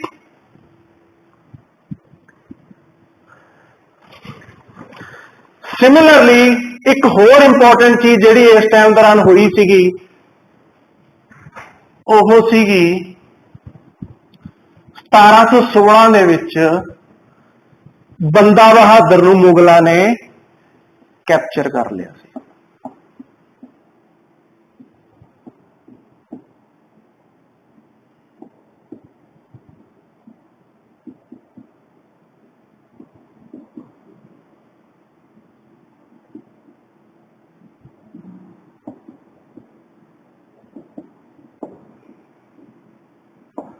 कैप्चर करके दिल्ली ले जाया गया, उत्थे आपां नूं पता है उन्होंने शहीद कर दिता गया सी। इंपॉर्टेंट रोल इहदे विच किहदा सीगा? अवध अल समद खान जिहड़ा कि लाहौर का गवर्नर सी, ਤੇ ਉਹਦਾ ਮੁੰਡਾ ਜ਼ਕਰੀਆ ਖਾਨ। ਇਹਨਾਂ ਦਾ ਇੰਪੋਰਟੈਂਟ ਰੋਲ ਸੀ ਇਸ ਸਾਰੇ ਦੇ ਵਿੱਚ। ਠੀਕ ਹੈ ਜੀ। ਤਾਂ ਫਰੂਖਸਿਆਰ ਦੇ ਅੰਡਰ ਜਾਂ ਫਰੂਖਸਿਆਰ ਦੇ ਰੂਲ ਦੇ ਦੌਰਾਨ ਬੰਦਾ ਬਹਾਦਰ ਨੂੰ ਐਗਜ਼ੀਕਿਊਟ ਕੀਤਾ ਗਿਆ ਸੀ। ਹੁਣ ਹੁੰਦਾ ਕੀ ਹੈ ਜੀ, ਫਰੂਖਸਿਆਰ ਕਿਉਂਕਿ ਸੈयद ਬ੍ਰਦਰ ਦੇ ਜਿਹੜੇ ਕਾਫੀ ਪਾਵਰਫੁਲ ਹੋ ਰਹੇ ਸੀਗੇ, ਉਹ ਚਾਹੁੰਦਾ ਸੀ ਇਹਨਾਂ ਨੂੰ ਮੈਂ ਪਾਸੇ ਕਰਾਂ, ਪਰ ਉਲਟਾ ਹੁੰਦਾ ਕੀ ਹੈਗਾ, ਜਿਹੜੇ ਸੈयद ਬ੍ਰਦਰਸ ਨੇ ਉਹੀ ਕੀ ਕਰਦੇ ਹੈਗੇ, ਫਰੂਖਸਿਆਰ ਨੂੰ ਮਰਵਾ ਦਿੰਦੇ ਨੇ। ਹੁਣ ਫਰੂਖਸਿਆਰ ਨੂੰ ਜਦੋਂ ਉਹਨਾਂ ਨੇ ਮਰਵਾਇਆ ਤਾਂ ਇੱਕ ਇੰਪੋਰਟੈਂਟ ਚੀਜ਼ ਸੀ, ਕਿਉਂਕਿ ਹੁਣ ਮੁਗਲ ਰਾਜਾ ਦੇਖੋ ਇੰਨਾ ਘੱਟ ਪਾਵਰਫੁਲ ਹੋ ਗਿਆ ਵੀ ਉਹਨੂੰ ਉਹਦੇ ਮੰਤਰੀ ਹੀ ਮਰਵਾਈ ਜਾਂਦੇ, ਇੰਨੇ ਉਹਦੇ ਹਾਲਾਤ ਨੇ ਜਿਹੜੇ ਮਾੜੇ ਹੋ ਚੁੱਕੇ ਨੇ। ਤਾਂ ਫਰੂਖਸਿਆਰ ਤੋਂ ਬਾਅਦ ਚ ਕੀ ਕਰਦੇ ਨੇ, ਉਹ ਇੱਕ ਹੋਰ ਨੂੰ ਬਣਾਉਂਦੇ ਆ ਮੁਗਲ ਰਾਜਾ, ਰਫੀਉਦ-ਦਰਜਨ। ਪਰ ਇਹ ਵੀ ਥੋੜੇ ਟਾਈਮ ਬਾਅਦ ਕਹਿੰਦੇ ਆ ਨਾਲ ਦੀ ਨਾਲ ਹੀ ਟੀਵੀ ਤੋਂ ਮਰ ਜਾਂਦਾ। ਫਿਰ ਉਹ ਬਣਾਉਂਦੇ ਹੈਗੇ ਰਫੀਉਦ-ਦੌਲਾ ਨੂੰ, ਪਰ ਇਹਦੀ ਵੀ ਡੈਥ ਹੋ ਜਾਂਦੀ ਇੱਕ ਬਿਮਾਰੀ ਨਾਲ, ਡਿਸੈਂਟਰੀ ਕਰਕੇ, ਕਹਿੰਦੇ ਇੱਕ ਤਰ੍ਹਾਂ ਦਾ ਡਾਇਰੀਆ ਹੁੰਦਾ। ਫਿਰ ਉਹ ਬਣਾਉਂਦੇ ਹੈਗੇ ਨੀਕੂਸਿਆਰ ਨੂੰ, ਪਰ ਇਹਦੀ ਵੀ ਕਿਸੇ ਕਾਰਨ ਕਰਕੇ ਡੈਥ ਹੋ ਜਾਂਦੀ ਹੈ। ਤਾਂ ਇਹ ਤਿੰਨ ਨਾਮ ਸ਼ਾਇਦ ਤੁਹਾਨੂੰ ਕਾਫੀ ਬੁੱਕਸ ਦੇ ਵਿੱਚ ਮਿਲਣੇ ਵੀ ਨਹੀਂ ਗਏ। ਅਲਟੀਮੇਟਲੀ ਫਿਰ ਜਿਹੜਾ ਅਗਲਾ ਮੁਗਲ ਰਾਜਾ ਬਣਦਾ ਉਹ ਕੌਣ ਸੀ ਜੀ, ਮੁਹੰਮਦ ਸ਼ਾਹ। ਇਹ ਬਣਦਾ ਹੈ 1719 to 1740। ਹੁਣ ਦੇਖੋ ਪਹਿਲਾਂ ਸੈयद ਬ੍ਰਦਰਸ ਨੇ ਇਹਨੂੰ ਬਣਾਇਆ ਰਾਜਾ, ਫਿਰ ਇਹਨੂੰ, ਫਿਰ ਇਹਨੂੰ, ਫਿਰ ਇਹਨੂੰ। ਇਸੇ ਕਾਰਨ ਕਰਕੇ ਜੇ ਕੋਈ ਤੁਹਾਨੂੰ ਪੁੱਛੇ ਬਈ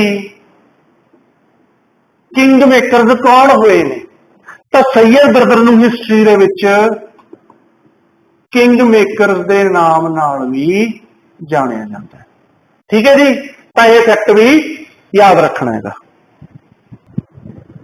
ਹੁਣ ਜਦੋਂ ਮੁਹੰਮਦ ਸ਼ਾਹ ਕਿੰਗ ਬਣਦਾ ਹੈ, ਉਦੋਂ ਸੈयद ਬ੍ਰਦਰਸ ਸੀਗੇ, ਕਾਫੀ ਐਕਟਿਵ ਸੀਗੇ, ਪਰ ਹੁਣ ਇਹਨਾਂ ਦੇ ਓਪੋਜੀਸ਼ਨ 'ਚ ਕਾਫੀ ਲੋਕ ਉੱਠ ਖੜੇ ਹੁੰਦੇ ਆ, ਕਿਉਂਕਿ ਨੋਬਲਸ ਨੂੰ, ਜਿਹੜੇ ਮੰਤਰੀ ਸੀ, ਉਹਨਾਂ ਨੂੰ ਲੱਗਦਾ ਵੀ ਯਾਰ ਇਹਨਾਂ ਨੇ ਤਾਂ ਕਿੰਗ ਨੂੰ ਹੀ ਮਰਾਤਾ, ਵੀ ਬਹੁਤ ਜ਼ਿਆਦਾ ਪਾਵਰਫੁਲ ਹੋ ਗਏ, ਵੀ ਇਹਨਾਂ ਦਾ ਕੁਝ ਕਰਨਾ ਪੈਣਾ। ਸਿਮਿਲਰਲੀ ਆਮ ਲੋਕ ਵੀ ਸੀ ਜਿਹੜੇ, ਉਹ ਵੀ ਇਹਨਾਂ ਨੂੰ ਸੈयद ਬ੍ਰਦਰਸ ਨੂੰ ਕਾਫੀ ਡਿਸਲਾਈਕ ਕਰਨ ਲੱਗ ਗਏ ਸੀ, ਕਿਉਂਕਿ ਉਹਨਾਂ ਨੇ ਮੁਗਲ ਐਮਪਰਰ ਨੂੰ ਹੀ ਮਰਾਤਾ ਸੀਗਾ। ਤਾਂ ਜਿਹੜੇ ਹੋਰ ਨੋਬਲ ਸੀਗੇ ਜਾਂ ਮੰਤਰੀ ਸੀ ਮੁਗਲਾਂ ਦੇ, ਉਹਨਾਂ ਨੇ ਇਵਨ ਇਹਨਾਂ ਤੇ ਇਹ ਐਲੀਗੇਸ਼ਨ ਵੀ ਲਾਤੇ ਵੀ ਸੈयद ਬ੍ਰਦਰਸ ਕੀ ਨੇ ਜੀ, ਐਂਟੀ ਮੁਗਲ ਤੇ ਐਂਟੀ ਇਸਲਾਮ ਨੇ, ਕਿਉਂਕਿ ਆਪਾਂ ਦੇਖਿਆ ਨਾ ਹਿੰਦੂਆਂ ਨੂੰ ਖੁਸ਼ ਕਰਨ ਲਈ ਕਾਫੀ ਪਾਲਿਸੀਆਂ ਇਹ ਇੰਪਲੀਮੈਂਟ ਕਰ ਰਹੇ ਸੀ। ਤਾਂ ਹੋਇਆ ਕਿ ਅਲਟੀਮੇਟਲੀ 1720 ਦੇ ਵਿੱਚ ਸੈयद ਬ੍ਰਦਰਸ ਨੂੰ ਮਰਾ ਦਿੱਤਾ ਜਾਂਦਾ ਹੈਗਾ। ਤੇ ਇਹਦੇ ਵਿੱਚ ਇੰਪੋਰਟੈਂਟ ਰੋਲ ਸੀਗਾ ਜਿਹੜਾ, ਉਹ ਸੀਗਾ ਜੀ ਅਸਫ ਜਾਹ ਦਾ, ਜਿਹਦਾ ਇੱਕ ਦੂਜਾ ਨਾਂ ਕੀ ਸੀ, ਚਿਨਕੁਲਿਚ ਖਾਨ। ਅਸਫ ਜਾਹ ਨੇ, ਇਹ ਵੀ ਇੱਕ ਨੋਬਲ ਹੀ ਸੀ ਮੁਗਲਾਂ ਦਾ, ਇਹਨਾਂ ਨੂੰ ਮਾਰਨ ਦੇ ਵਿੱਚ ਬਹੁਤ ਇੰਪੋਰਟੈਂਟ ਰੋਲ ਪਲੇ ਕੀਤਾ ਸੀ। ਤਾਂ ਕਰਕੇ ਮੁਹੰਮਦ ਸ਼ਾਹ ਕੀ ਕਰਦਾ, 1722 ਦੇ ਵਿੱਚ ਇਹਨੂੰ ਆਪਦਾ ਵਜ਼ੀਰ ਬਣਾ ਲੈਂਦਾ। ਹੁਣ ਅਸਫ ਜਾਹ ਨਾ ਜੀ ਜੈਨੂਅਲੀ ਬਹੁਤ ਕੋਸ਼ਿਸ਼ ਕਰਦਾ ਵੀ ਮੁਗਲ ਹੈ ਜਿਹੜੇ ਡਿਕਲਾਈਨ 'ਚ ਜਾ ਰਹੇ ਨੇ, ਕਮਜ਼ੋਰ ਪੈ ਰਹੇ ਨੇ, ਵੀ ਮੈਂ ਇਹਨਾਂ ਦੀ ਸਿਚੁਏਸ਼ਨ ਇੰਪਰੂਵ ਕਰ ਸਕਾਂ। ਤਾਂ ਉਹ ਜੈਨੂਅਲੀ ਜ਼ੋਰ ਲਾਉਂਦਾ ਵੀ ਐਡਮਿਨਿਸਟ੍ਰੇਸ਼ਨ ਸੁਧਰ ਜੇ, ਕਮਾਈ ਦੇ ਸਾਧਨ ਬਣ ਜਾਣ ਤੇ ਅਸੀਂ ਸਟਰੋਂਗ ਹੋ ਸਕੀਏ, ਫੌਜ ਹੈ ਜਿਹੜੀ ਸਟਰੋਂਗ ਬਣੇ। ਪਰ ਇਹਦੇ ਇਸ ਐਫਰਟ ਦੇ ਵਿੱਚ ਰਾਜਾ ਹੈ ਜਿਹੜਾ ਬਿਲਕੁਲ ਸਪੋਰਟ ਨਹੀਂ ਕਰਦਾ। ਕਿਉਂ? ਇਹਦਾ ਨਾਂ ਜੀ ਪੂਰਾ ਨਾਂ ਸੀਗਾ ਮੁਹੰਮਦ ਸ਼ਾਹ ਰੰਗੀਲਾ। ਰੰਗੀਲੇ ਦਾ ਨਾਂ ਇਹਨੂੰ ਦਿੱਤਾ ਗਿਆ ਸੀਗਾ। ਰੰਗੀਲਾ ਕਿਉਂ ਕਹਿੰਦੇ ਸੀ ਹੁਣ? ਕਿਉਂਕਿ ਜੀ ਇਹ ਪਲੇਜਰ ਲਵਿੰਗ ਸੀਗਾ, ਐਸ਼ੋ ਆਰਾਮ ਦੀ ਜ਼ਿੰਦਗੀ ਜਿਉਂ ਕੇ ਜ਼ਿਆਦਾ ਖੁਸ਼ ਸੀ, ਐਡਮਿਨਿਸਟ੍ਰੇਸ਼ਨ ਵੱਲ ਜ਼ਿਆਦਾ ਧਿਆਨ ਦੇ ਕੇ ਰਾਜੀ ਨਹੀਂ ਸੀਗਾ। ਤਾਂ ਅਸਫ ਜ਼ਿਆਦਾ ਜ਼ੋਰ ਲਾ ਰਿਹਾ ਸੀਗਾ, ਪਰ ਇਹ ਬਿਲਕੁਲ ਉਹਨੂੰ ਸਪੋਰਟ ਨਹੀਂ ਸੀ ਕਰ ਰਿਹਾ ਹੈਗਾ। ਇਸੇ ਕਰਕੇ 1724 ਦੇ ਵਿੱਚ ਅਸਫ ਜਾਹ ਨੇ ਡਿਸਾਈਡ ਕਰ ਲਿਆ ਵੀ ਮੈਂ ਯਾਰ ਹੁਣ ਕੁਝ ਨਹੀਂ ਲੈਣਾ ਦੇਣਾ, ਮੈਂ ਨਹੀਂ ਸੁਧਾਰਨਾ ਮੁਗਲਾਂ ਨੂੰ, ਇਹਨਾਂ ਦਾ ਤਾਂ ਪਤਨ ਹੈ ਜਿਹੜਾ ਇਹ ਸ਼ੋਰ ਹੈ, 100% ਹੈਗਾ। ਤਾਂ ਇਹ ਕੀ ਕਰਦਾ ਹੈ, 1724 ਦੇ ਵਿੱਚ ਸਾਊਥ ਚ ਚਲਾ ਜਾਂਦਾ ਹੈ, ਤੇ ਇਹ ਕੀ ਬਣ ਜਾਂਦਾ ਹੈ, ਗਵਰਨਰ ਆਫ ਹੈਦਰਾਬਾਦ। ਹੁਣ ਇੱਥੇ ਇਹ ਅੱਗੇ ਚੱਲ ਕੇ ਇੱਕ ਇੰਡੀਪੈਂਡੈਂਟ ਸਟੇਟ ਆਫ ਹੈਦਰਾਬਾਦ ਦੀ ਨਿਉ ਰੱਖਦਾ ਹੈ। मतलब कि हुण हैदराबाद एक अलग रियासत हौली हौली बन जू। हुण जदों मैं कह रहा इंडिपेंडेंट स्टेट ऑफ हैदराबाद की नींव रखता, इसका मतलब ये नहीं है भी ये मुगल राजे तो बिल्कुल आकी हो जाता है, भी वो कहने च नहीं रहा। नहीं, सिंबोलिकली ये मुगल राजे के अंडर ही रहा है। उन्होंने आपका किंग मानता होंगे, उन्होंने हर साल ट्रिब्यूट भेजता है, नजराना भेजता कुछ पैसों का, मुगल राजे के नाम का ही सिक्का इसकी रियासत के चलता है। पर प्रैक्टिकली जो कुछ एक इंडिपेंडेंट राजा करता होंगे वो सारा कुछ करता है आपकी मर्जी नाल ही, लड़ाइयां लड़ता आपकी मर्जी नाल ही, आले दुआले के ਜਿਹੜੇ होर किंगडम्स उन्होंने एग्रीमेंट करता है। तो प्रैक्टिकली एक तरीके का इंडिपेंडेंट हो जाता है। अगे चल के जिमें जिमें मुगल होर कमजोर होणगे, ये एक तरीके नाल होर बिल्कुल इंडिपेंडेंट ही बन जाएंगे हैदराबाद वाले। ठीक है, सिमिलरली इस टाइम दौरान ही एक होर गवर्नर सी मुगलों का, सदत खान बुरहान उल मुल्क। ये कित्थों का गवर्नर सी? अवध का। यह भी हुण असफजा वाला काम नहीं करता, यह भी हौली हौली अवध नूं हुण इंडिपेंडेंट ही करन लग जाता है। ठीक है, हौली हौली अगे चल के आप देखेंगे अवध एक इंडिपेंडेंट स्टेट बन जाता है। सिमिलरली यही काम कौन करता है?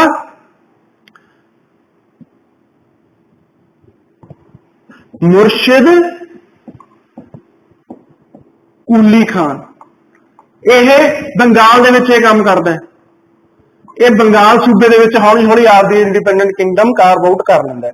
तो हुण तुसीं देखो, समझ रहे ना की हो रहा है? मुगल हुण कमजोर हो रहे हैं, तां करके जिहड़े बाकी इन्हां दे इवन मंत्री भी ने, वो जिथे इन्हां दी ड्यूटी सी उत्थे आपदी इंडिपेंडेंट किंगडम दा बनाउणियां शुरू कर रहे हैं। ठीक है जी, तो ये चीज हुई। इस टाइम दौरान ही हुण एक इंपॉर्टेंट चीज जिहड़ी हुई सी वो की सी जी? 1739 ਦੇ ਵਿੱਚ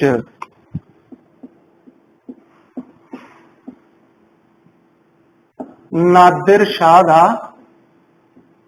अटैक होया सी। नादिर शाह हुण ईरान का राजा सीगा, पर्शिया का। हुण ਇਹਦਾ ਜਦੋਂ अटैक होया, तुहानूं थोड़ा देखो समझाउणा हैगा। आ जी इंडिया का मैप है, ठीक है, एवें सी।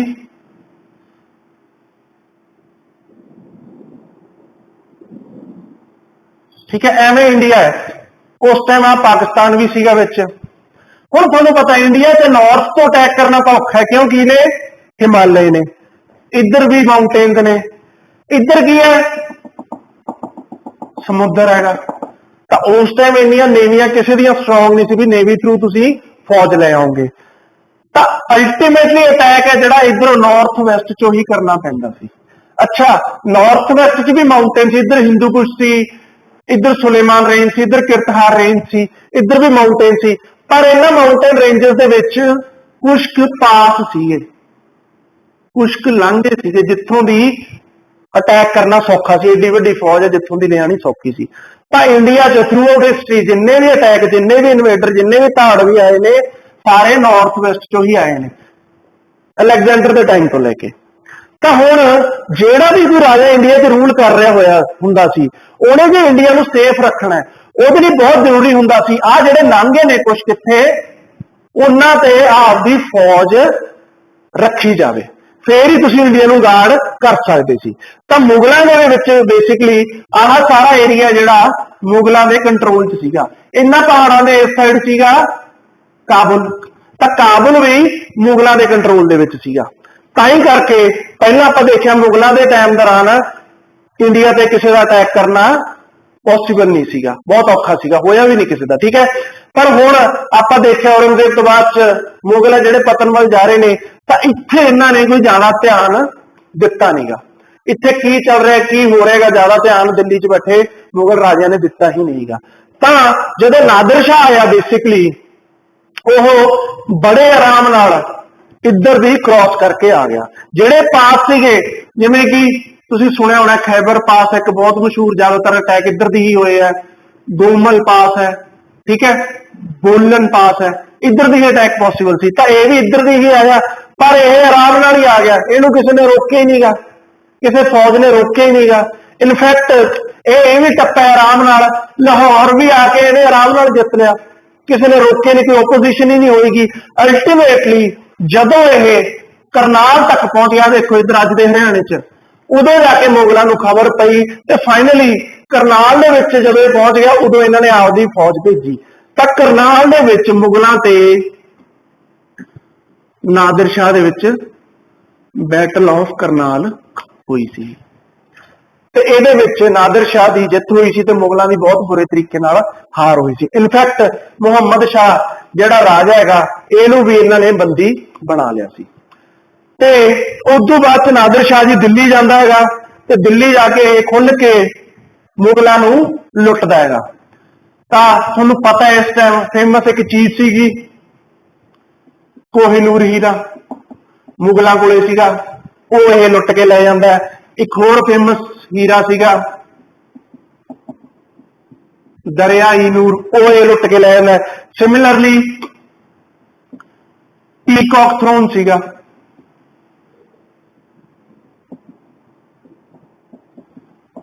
तख्ते तऊस की सी मुगलों की सीट सी जिहड़ी कुर्सी ते बहिंदे सीगे वो तख्त सी इन्हां दा शाहजहां ने बनवाया सी ये भी चक के लै गया।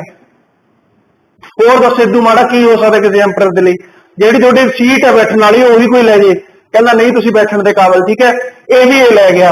इनफैक्ट इहने जिन्नी लुੱਟ-पाट मचाई कहंदे उदों दा 70 करोड़ रुपया दे एक बनदा सी तां 70 करोड़ रुपया या होर चीज़ां वो सारियां इन्नी वैल्यू दी चीज़ां लुट के लै गया। उस टाइम का 70 करोड़ देखो 70 करोड़ अज भी कितना ज्यादा है उदों इन्ना लै गया सी इन्ना ये लुट के लै गया। इनफैक्ट कहंदे आ जदों ये आप दी सल्तनत दे विच गया इहने आपदे लोकां नूं की कहा 3 साल तुसीं कोई टैक्स नहीं देना इन्ना ज्यादा पैसा लै गया सी इकट्ठा करके। तां ये चीज हुई। हुण चलो ये तां हरा के चला गया जांदे जांदे इहने एक होर चीज की कीती इत्थे आपां नूं पता इंडस रिवर हैगी सिंधु रिवर इहने की कीता जिन्ने इंडस रिवर के वैसट वाले एरिए सीगे वो सारे इन्हें आपदे अंडर कर ले ताकि जिन्ने भी इधर वाला सारा एरिया वो हुण मुगलों के कंट्रोल च ऑफिशियली भी चला गया।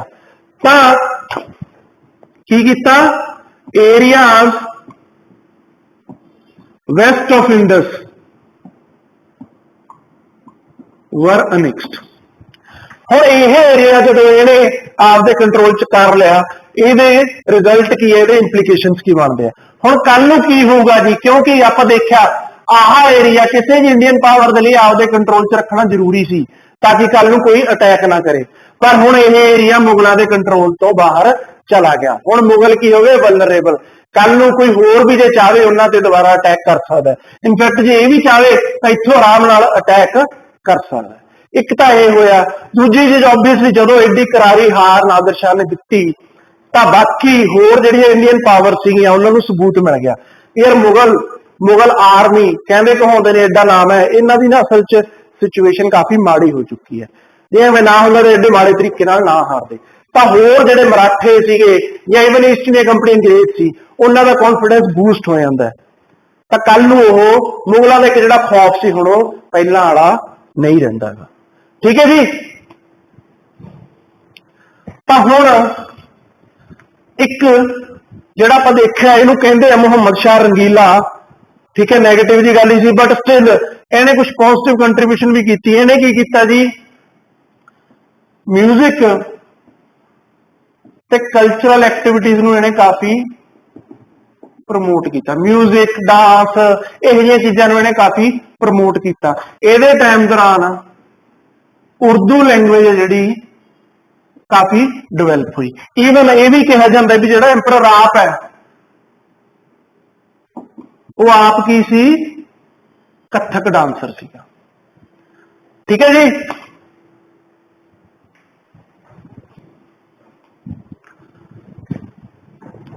इस तो बाद जिहड़ा नैक्सट मुगल एंपरर आउंदा है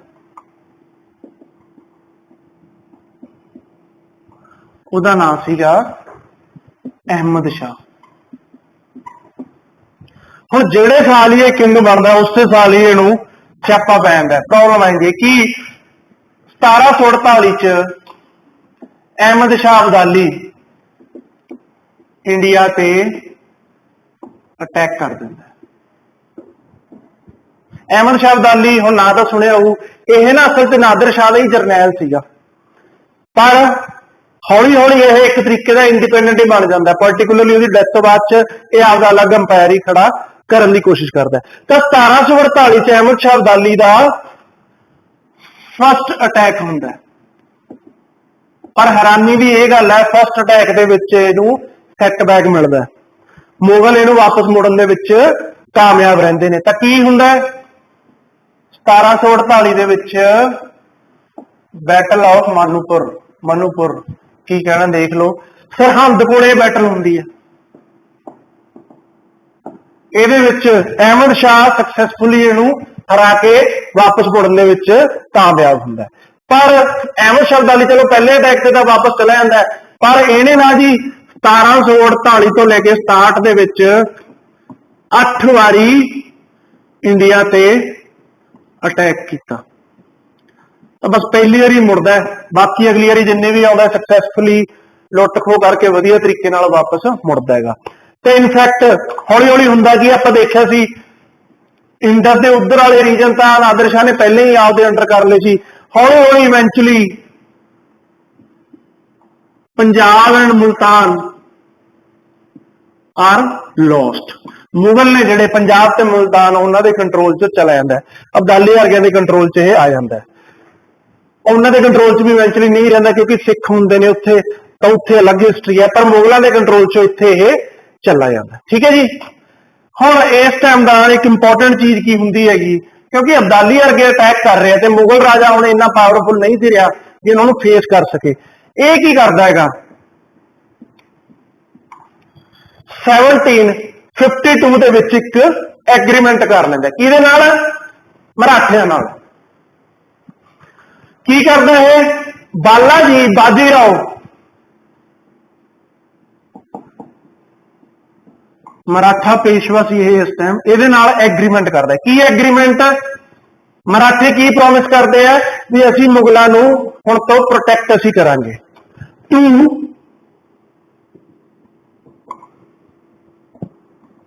to protect Mughal emperor from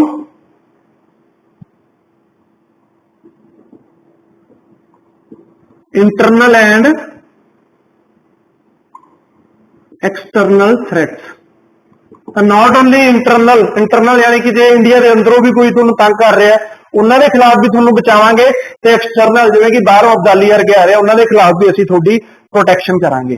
पर ओबवियसली रिटर्न च भी कुछ चाहिए। रिटर्न च की करते हैं मुगल राजा इन्हों की कहता है, तुसीं नॉर्थ वैसट प्रोविंसेस चों चौथ कलैक्ट कर रहे हो, ते नाल नाल की कहना है अजमेर ते आगरे का पेशवा नूं गवर्नर लाता है भी उत्थों जिन्ना भी रेवेन्यू होगा वो सारा तुसीं इकट्ठा कर लेना। ठीक है जी। हुण देखो ये कर तां दित्ता इहने, पर इत्थे प्रॉब्लम सी आ नॉर्थ वैसट प्रोविंस सी जिहड़े पंजाब मुल्तान, ये तो इन्हां दे कंट्रोल च वैसे ही नहीं सी रहे गए, ये तो अब्दाली वर्गे दे कंट्रोल च आ गए सीगे। तो हुण भावें इहने कहता तूं चौथ इकट्ठा कर ली, पर अब्दाली वर्गे थोड़ियां नहीं करन देणगे, तो हुण मराठे अब्दाली दे भी अगेंस्ट होणगे। सिमिलरली इधर अजमेर, अजमेर च राजपूत सीगे, उन्होंने कंसल्ट किए बने गवर्नर लाता मराठियां नूं, तो राजपूतां नाल भी मराठे लड़नगे। तो एवें हुण अगे चल के आपां देखांगे काफी कंपलैक्स हिस्टरी है, काफी इंडियन पावर आपस च लड़ रही होनी एक दूजे ने। अच्छा दूजी चीज, भावें हुण मुगलों का मराठियां नाल एग्रीमेंट होया, पर यह एग्रीमेंट एवें परमानेंट नहीं है। इनफैक्ट कई बार आपां देखांगे मराठे ही मुगलों के अगेंस्ट हुए हुए होने हैं। वैसे भी चलो ये एग्रीमेंट तो अहमद शाह नाल सीगा, तो इस दुआ च जिहड़ा अगला राजा वो ओबवियसली इहनूं मन्ने यह जरूरी नहीं गा। ठीक है जी। हुण अहमद शाह सीगा जिहड़ा, इहदा जिहड़ा वजीर सीगा उहदा नाम सीगा इमाद उल मुल्क।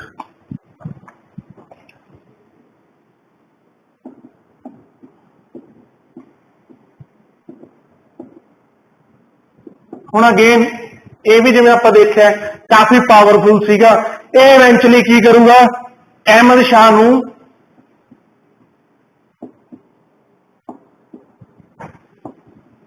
अन्ना बना दूंगा। ठीक है जी। तो हुण वजीर देखो वही आप देख रहे हैं, राजे ਜਿਹੜੇ बहुत कमजोर होंगे जा रहे हैं, वजीर पावरफुल है। ये अगे चल के भी आप ना देखेंगे, इन्हें इंपोर्टेंट रोल है जोड़ा, इंपोर्टेंट तो नहीं कह सकते पर एक काफी पावरफुल रोल है ये प्ले करता है। ठीक है जी। हुण जदों अहमद शाह नूं ब्लाइंडेड कर दिंदे हैगे तां इदों बाद च नैक्सट एंपरर ये किहनूं बनाउंदा हैगा, आलमगीर टू नूं।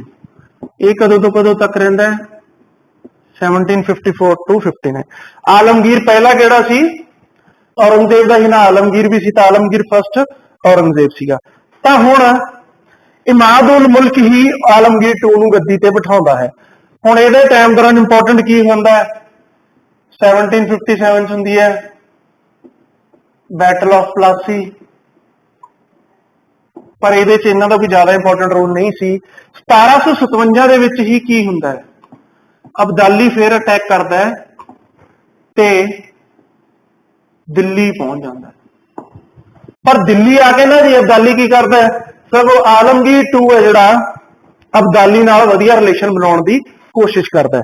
तां अब्दाली दे अगे जिहड़े मुंडे है ते ਇਹਦੇ कुछ रिश्तेदार उन्होंने विच मैट्रीमोनियल अलायंस भी हुंदे, विआह करके आपदे रिलेशन है जिहड़े वधिया करन दी कोशिश करते हैं।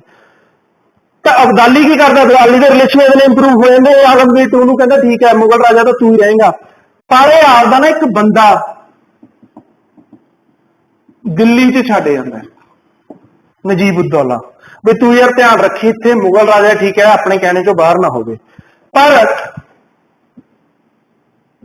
इमाद उल मुल्क नूं ओबवियसली यह गल पसंद नहीं आउंदी, ते मराठियां नूं भी यह चीज पसंद नहीं आउंदी भी यार मुगल राजा पहला तो पिछले दिन साडे नाल एग्रीमेंट किया, हुण नवें वाला अब्दाली दे क्लोज हो रहा है।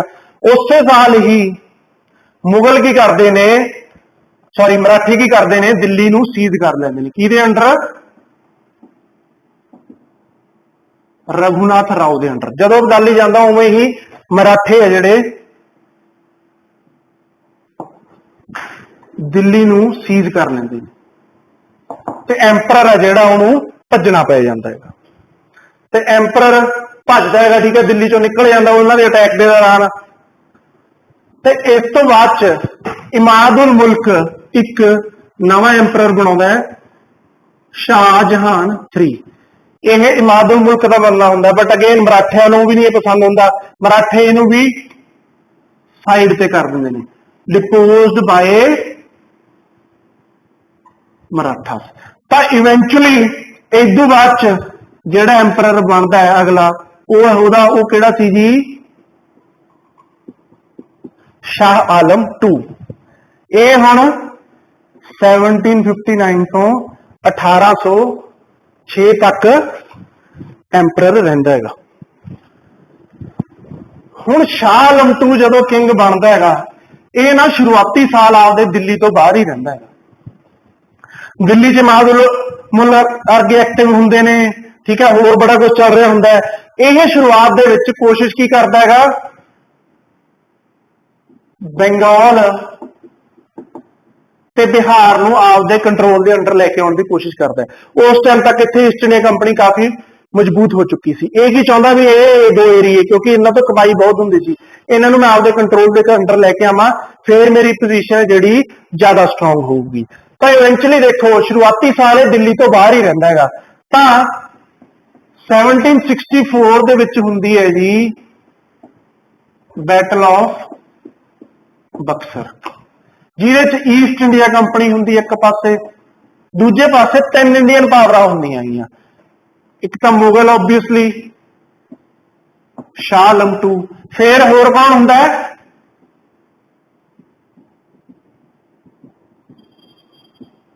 शुजाउद्दौला अवध दा नवाब। सिमिलरली ये देखो आह अवध दे नवाब है जिहड़े, इन्हां बारे आपां अगली क्लास भी पढ़ांगे, तो हुण इन्हां दे रैंडम नामां तो घबराउणा नहीं गा, ठीक है, इन्हां बारे अलग क्लासां च भी आपां पढ़ांगे। ते दूजी गल देखो ये नाम बहुत है, साल बहुत है, एवें ना घबरा जाओ भी सारा याद नहीं होना। देखो एक अर्थ याद होना ही, 4-5 बारी रिवीजन घट्टो घट्ट तुहानूं करनी पैनी हैगी। ते उस बाद च भी एक गल ये याद रखियो, आपां एवें नहीं याद रखना भी तुहानूं मैं कहां दसो किंग मेकर कौन सी, ऑब्वियसली ਤੁਹਾਨੂੰ याद होगा भी जी सैयद ब्रदर्स की बहुत वधिया गल है, पर इन्नी गल याद रखियो उत्थे 4 ऑप्शन आउंदे हुंदे आ। तां इन्ना कि याद होवे भी 4 नाम मूरे आउण फिर ਤੁਹਾਨੂੰ जरूर याद आ जाए भी हाँ ये वाले सीगे, ठीक है। तां घबराउणा नहीं गा इन्हां चीज़ां तो। तां शुजा-उद-दौला सी ते इक सीगा जी मीर कासिम,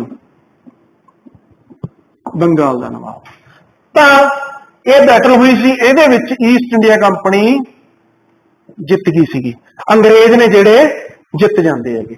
ਤਾਂ ਹੁਣ ਦੇਖੋ ਤੁਸੀਂ ਇੱਕ ਪਾਸੇ ਕੀ ਹੈ, 3 ਇੰਡੀਅਨ ਰਾਜੇ ਉਹ ਰਲ ਕੇ ਵੀ ईस्ट इंडिया कंपनी ਨੂੰ ਹਰਾ ਨਹੀਂ ਪਾਉਂਦੇ। ਤਾਂ ਇੱਕ ਬਹੁਤ ਸਿਗਨੀਫੀਕੈਂਟ ਚੀਜ਼ ਹੋਈ ਸੀਗੀ। ਇਸ ਤੋਂ ਬਾਅਦ ਆਬਵੀਅਸਲੀ ਜਦੋਂ ਜਿੱਤਦੇ ਆ ਤਾਂ ਹਰ ਇੱਕ ਬੈਟਲ ਤੋਂ ਬਾਅਦ ਕੀ ਹੁੰਦੀ ਹੈਗੀ, ਟ੍ਰੀਟੀ ਹੁੰਦੀ ਹੈ। ਤਾਂ ਟ੍ਰੀਟੀ ਹੁੰਦੀ ਹੈਗੀ treaty of Allahabad. East India company वाले किहदे नाल करदे ने, मुगल राजे नाल। ओबवियसली हारे की करदे हैगे, Allahabad and Kora districts are given to East India company. तो इलाहाबाद ते कोरा ये जिले किहनूं दे दित्ते जांदे हैगे, ईस्ट इंडिया कंपनी नूं। दूजी गल की हुंदी है, एक इंपॉर्टेंट है, दीवानी राइट्स ऑफ बंगाल, बिहार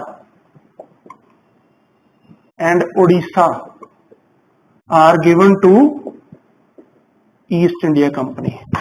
तो बंगाल, बिहार ते उड़ीसा दे दीवानी राइट्स है जिहड़े ईस्ट इंडिया कंपनी नूं दे दित्ते जांदे आ। दीवानी राइट्स मतलब भी उत्थों जिन्नी भी कमाई, जिन्ना भी रेवेन्यू आया वो सारा हुण ईस्ट इंडिया कंपनी रखू इन return for annual tribute of ₹26 lakh. बस मुगल राजे नूं साल दे असीं 26 लाख देवांगे, बाकी सारी जिन्नी कमाई है इन्हां जिलिਆਂ चों, इन्हां 3 प्रोविंसेस ਤੋਂ ਜਿਹੜੀ ਹੋਈ है ਉਹ ਅਸੀਂ आप रखनी है, ठीक है जी। हुण देखो शाह आलम हार गया, तो इन्हें तो सोचा सी मैं बंगाल ते बिहार आपके कंट्रोल च कर लूंगा, स्ट्रांग हो जू, पर यह जा होया नहीं, ये तो सगों होर कमजोर हो गया। तो इस टाइम दौरान होया कि दिल्ली दे विच ना जी कौन बंदा, केड़ा बंदा सी, ज़बीता खान। यह दिल्ली दे विच सारे अफेयर कंट्रोल कर रहा सीगा। एक रोहिला सीगा, रोहिले कौन है, ये बेसिकली अफगान ने ਜਿਹੜੇ इंडिया आके रोहिलखंड एरिया है दिल्ली तो बाद यूपी के हिमालयन फुटहिल्स वाला रीजन है, रोहिलखंड कहा जाता है। तो यह सी रोहिला सीगा, यह दिल्ली के सारे अफेयर कंट्रोल कर रहे थे, इत्थे काफी पावरफुल सीगा। तो अल्टीमेटली मुगल राजा दिल्ली के विच कौन लैके आया, मुगल राजे नूं मराठे लैके आए। 1772 दे विच महाजी सिंधिया दे अंडर मराठे फाइनली मुगल राजे नूं लैके आए दिल्ली दे विच, ते उहनूं उत्थे बिठा के गए। तो जिहड़े भी उत्थे उहदे एडवर्सरी सीगे उन्हां नूं मराठियां ने डील किया। मुगल राजा जिहड़ा आप इन्ना पावरफुल नहीं सी रहा भी आपदे बल ते दिल्ली च एंटर कर सके, ठीक है। तो महाजी सिंधिया या एक नाम महादजी शिंदे, ठीक है। ये नाम सेम ही ने, बेसिकली किसी बुक च तुहानूं कोई नाम मिलूगा, किसी च एक दूसरा नाम मिल सकता है, ठीक है। तो महाजी सिंधिया मराठा सी,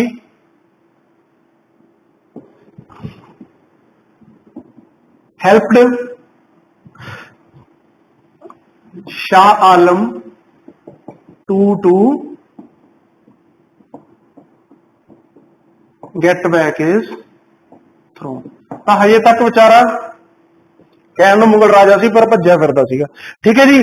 तो हुण ऑब्वियसली मराठे ने जो हेल्प की तो 1772 तो बाद दिल्ली के विच या मुगल कोर्ट के विच मराठियां की बड़ी ज्यादा चलन लग गई सी। ते कदों तक चली, 1803 तक। 1803 दे विच की होया, लॉर्ड लेक कैप्चर्ड दिल्ली। तो Lord Lake East India Company का बंदा सीगा, उन्होंने दिल्ली कैप्चर कर ली। तो फाइनली हुण शाह आलम टू पहला मराठियों के इन्फ्लुएंस सी, हुण अंग्रेजों के इन्फ्लुएंस उन्होंने अंडर काम करूगा। तो हुण मराठियों का इन्फ्लुएंस दिल्ली चो खत्म हो गया। तो लॉर्ड लेक ने जी दिल्ली जो कैप्चर की, उन्हें ही जदों तक ये मरिया नहीं की कहा इनू, बस हुण तो जो भी कुछ मुगलों के अंडर च सारा कुछ असी कंट्रोल करना है, तेनों उहदे रिटर्न च असी की करांगे, एक पेंशन साल की उक्का पुक्का पेंशन दे दिया करांगे, उदू वध तेनों कुछ नहीं मिलना। तो जो भी मुगलों के पोसैशन ने, जो भी उन्होंने थोड़े अंडर आउंदा सारा कुछ हुण तो असी कंट्रोल करना है। तो पेंशन दी तो शाह आलम टू की सी, first Mughal ruler to get pension from the British. ठीक है जी। तो जदों तक यदि डेथ होंगी 1806 तक, उदों तक इनू पेंशन मिलती हैगी। इस तो बाद च जी अगला जिहड़ा मुगल एंपरर बनता है वो किहड़ा सी, वो सीगा जी अकबर शाह टू। ये कदों तो कदों तक रहिंदा है? हुण देखो, हुण मुगल बस ना दे ही राजा है, कोई ज्यादा चलती नहीं, ब्रिटिशर्स की ही ज्यादा चलती हैगी। तो इनफैक्ट हुण की हुंदा हैगा 1835 दे विच हुण ना दी राजे सी, पर सिक्का हजे भी इन्हां दे नां दा ही चलदा सी, मुगलों के नां दा। 1835 दे विच अंग्रेज की करदे हैगे,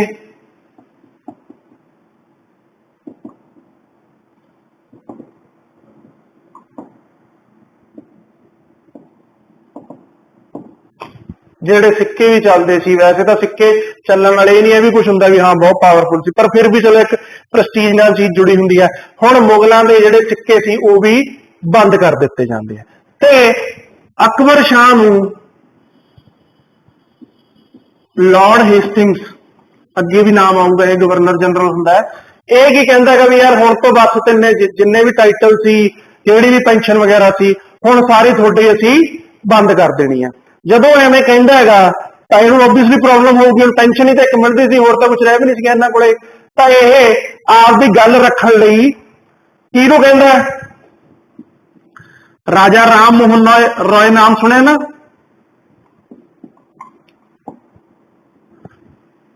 उन्होंने भेजदा अंग्रेजों को भी जाके तू मेरी गल कर। तो एज आपदे बंदे आपदा पक्ष रखण नूं अंग्रेजों को भेजदे भी नहीं जी मेरी पेंशन बंद ना की जाए, वो दोबारा चलाई जाए। तो राजा राम मोहन राय तो क्योंकि ये काम लैंदा है, तो यही हुंदा जिहड़ा अगे राजा का टाइटल दिंदा है राम मोहन राय नूं। तो आपां नाम पूरा पढ़दे ना राजा राम मोहन राय, नाम तो इन्ना ही है, राजा की है टाइटल है। तो तुहानूं हुण की पुछे राजा राम मोहन राय नूं राजा का टाइटल किहने दिता सी? यह दिता सी जी अकबर शाह ने। ठीक है जी, अकबर शाह टू। ते फिर जिहड़ा अगला ते लास्ट मुगल रूलर है उहदा नाम सी जी बहादुर शाह जफर। ये भी बहादुर शाही सी, ताई करके देखो इनू ना कई बारी बहादुर शाह वन भी लिखा होंगे। ठीक है, तो बहादुर शाह ये कदों तो कदों तक रहा आपको पता है 1806 तो 1857 तक, क्योंकि 1857 फाइनली की होया सी रिवोल्ट होया सी, ते उदू बाद ये रहिंदा हैगा। पर मुगल ने जिहड़े हुण वो सॉरी जिहड़े ब्रिटिश ने ईस्ट इंडिया कंपनी वो मुगलों के इंस्टीट्यूशन खत्म कर देंगे भी हुण तो असीं मुगल राजा नूं रिकॉग्नाइज नहीं करांगे। तो रिवोल्ट तो बाद इहनूं फाइनली 1858 ਦੇ ਵਿੱਚ he is exiled to Rangoon, Rangoon भेज दिता जाता म्यांमार, ताकि इंडिया तो दूर रहे, नहीं तो जो इंडिया च रहा तो कल नूं सानूं दोबारा प्रॉब्लम दूगा। हो सकता 1857 वर्गी घटना दोबारा होवे, तो यह जी किसी पॉसिबिलिटी तो बचण लई इहनूं रंगून भेज दिता जाता है। तो फाइनली 1862 ਦੇ ਵਿੱਚ ਇਹਦੀ ਉੱਥੇ ही डेथ हो जाती है। ठीक है जी, एक फैक्ट याद रखियो, मिर्जा गालिब सी जिहड़ा उर्दू पोएट नाम सुनिया हो, वो बहादुर शाह जफर के कोर्ट दे विच ही सीगा। तां बहादुर शाह जफर ने इहनूं पैटरनाइज कीता सीगा, इहनूं सपोर्ट करता सी। ठीक है जी, तां इह सीगी जी कहानी सारी लेटर मुगल की। तां बहादुर शाह जफर की है last letter Mughal, Bahadur Shah one की है पहला ਲੇਟਰ ਮੁਗਲ। ਠੀਕ ਹੈ ਜੀ। ਤਾਂ 1707 ਤੋਂ ਲੈ ਕੇ 1857 ਦੇ ਵਿੱਚ ਮੁਗਲ ਨੇ ਜਿਹੜੇ ਬਿਲਕੁਲ ਇੰਡੀਆ ਚੋਂ ਖਤਮ ਹੋ ਜਾਂਦੇ ਨੇ। ਠੀਕ ਹੈ ਜੀ। ਤਾਂ ਕਾਰਨ ਕੀ ਸੀ ਉਹ ਸਾਰੇ? ਕੁਝ ਤਾਂ ਦੇਖੋ ਆਪਾਂ ਦੇਖੇ ਵੀ ਹੈ, ਤੁਹਾਨੂੰ ਪਤਾ ਵੀ ਨੇ ਕੁਝ, ਪਰ ਆਪਾਂ ਪ੍ਰੋਪਰ ਤਰੀਕੇ ਨਾਲ ਇੱਕ ਉਹ ਅਗਲੇ ਲੈਕਚਰ ਦੇ ਵਿੱਚ ਡਿਸਕਸ ਕਰਾਂਗੇ। ਠੀਕ ਹੈ ਜੀ। Thank you.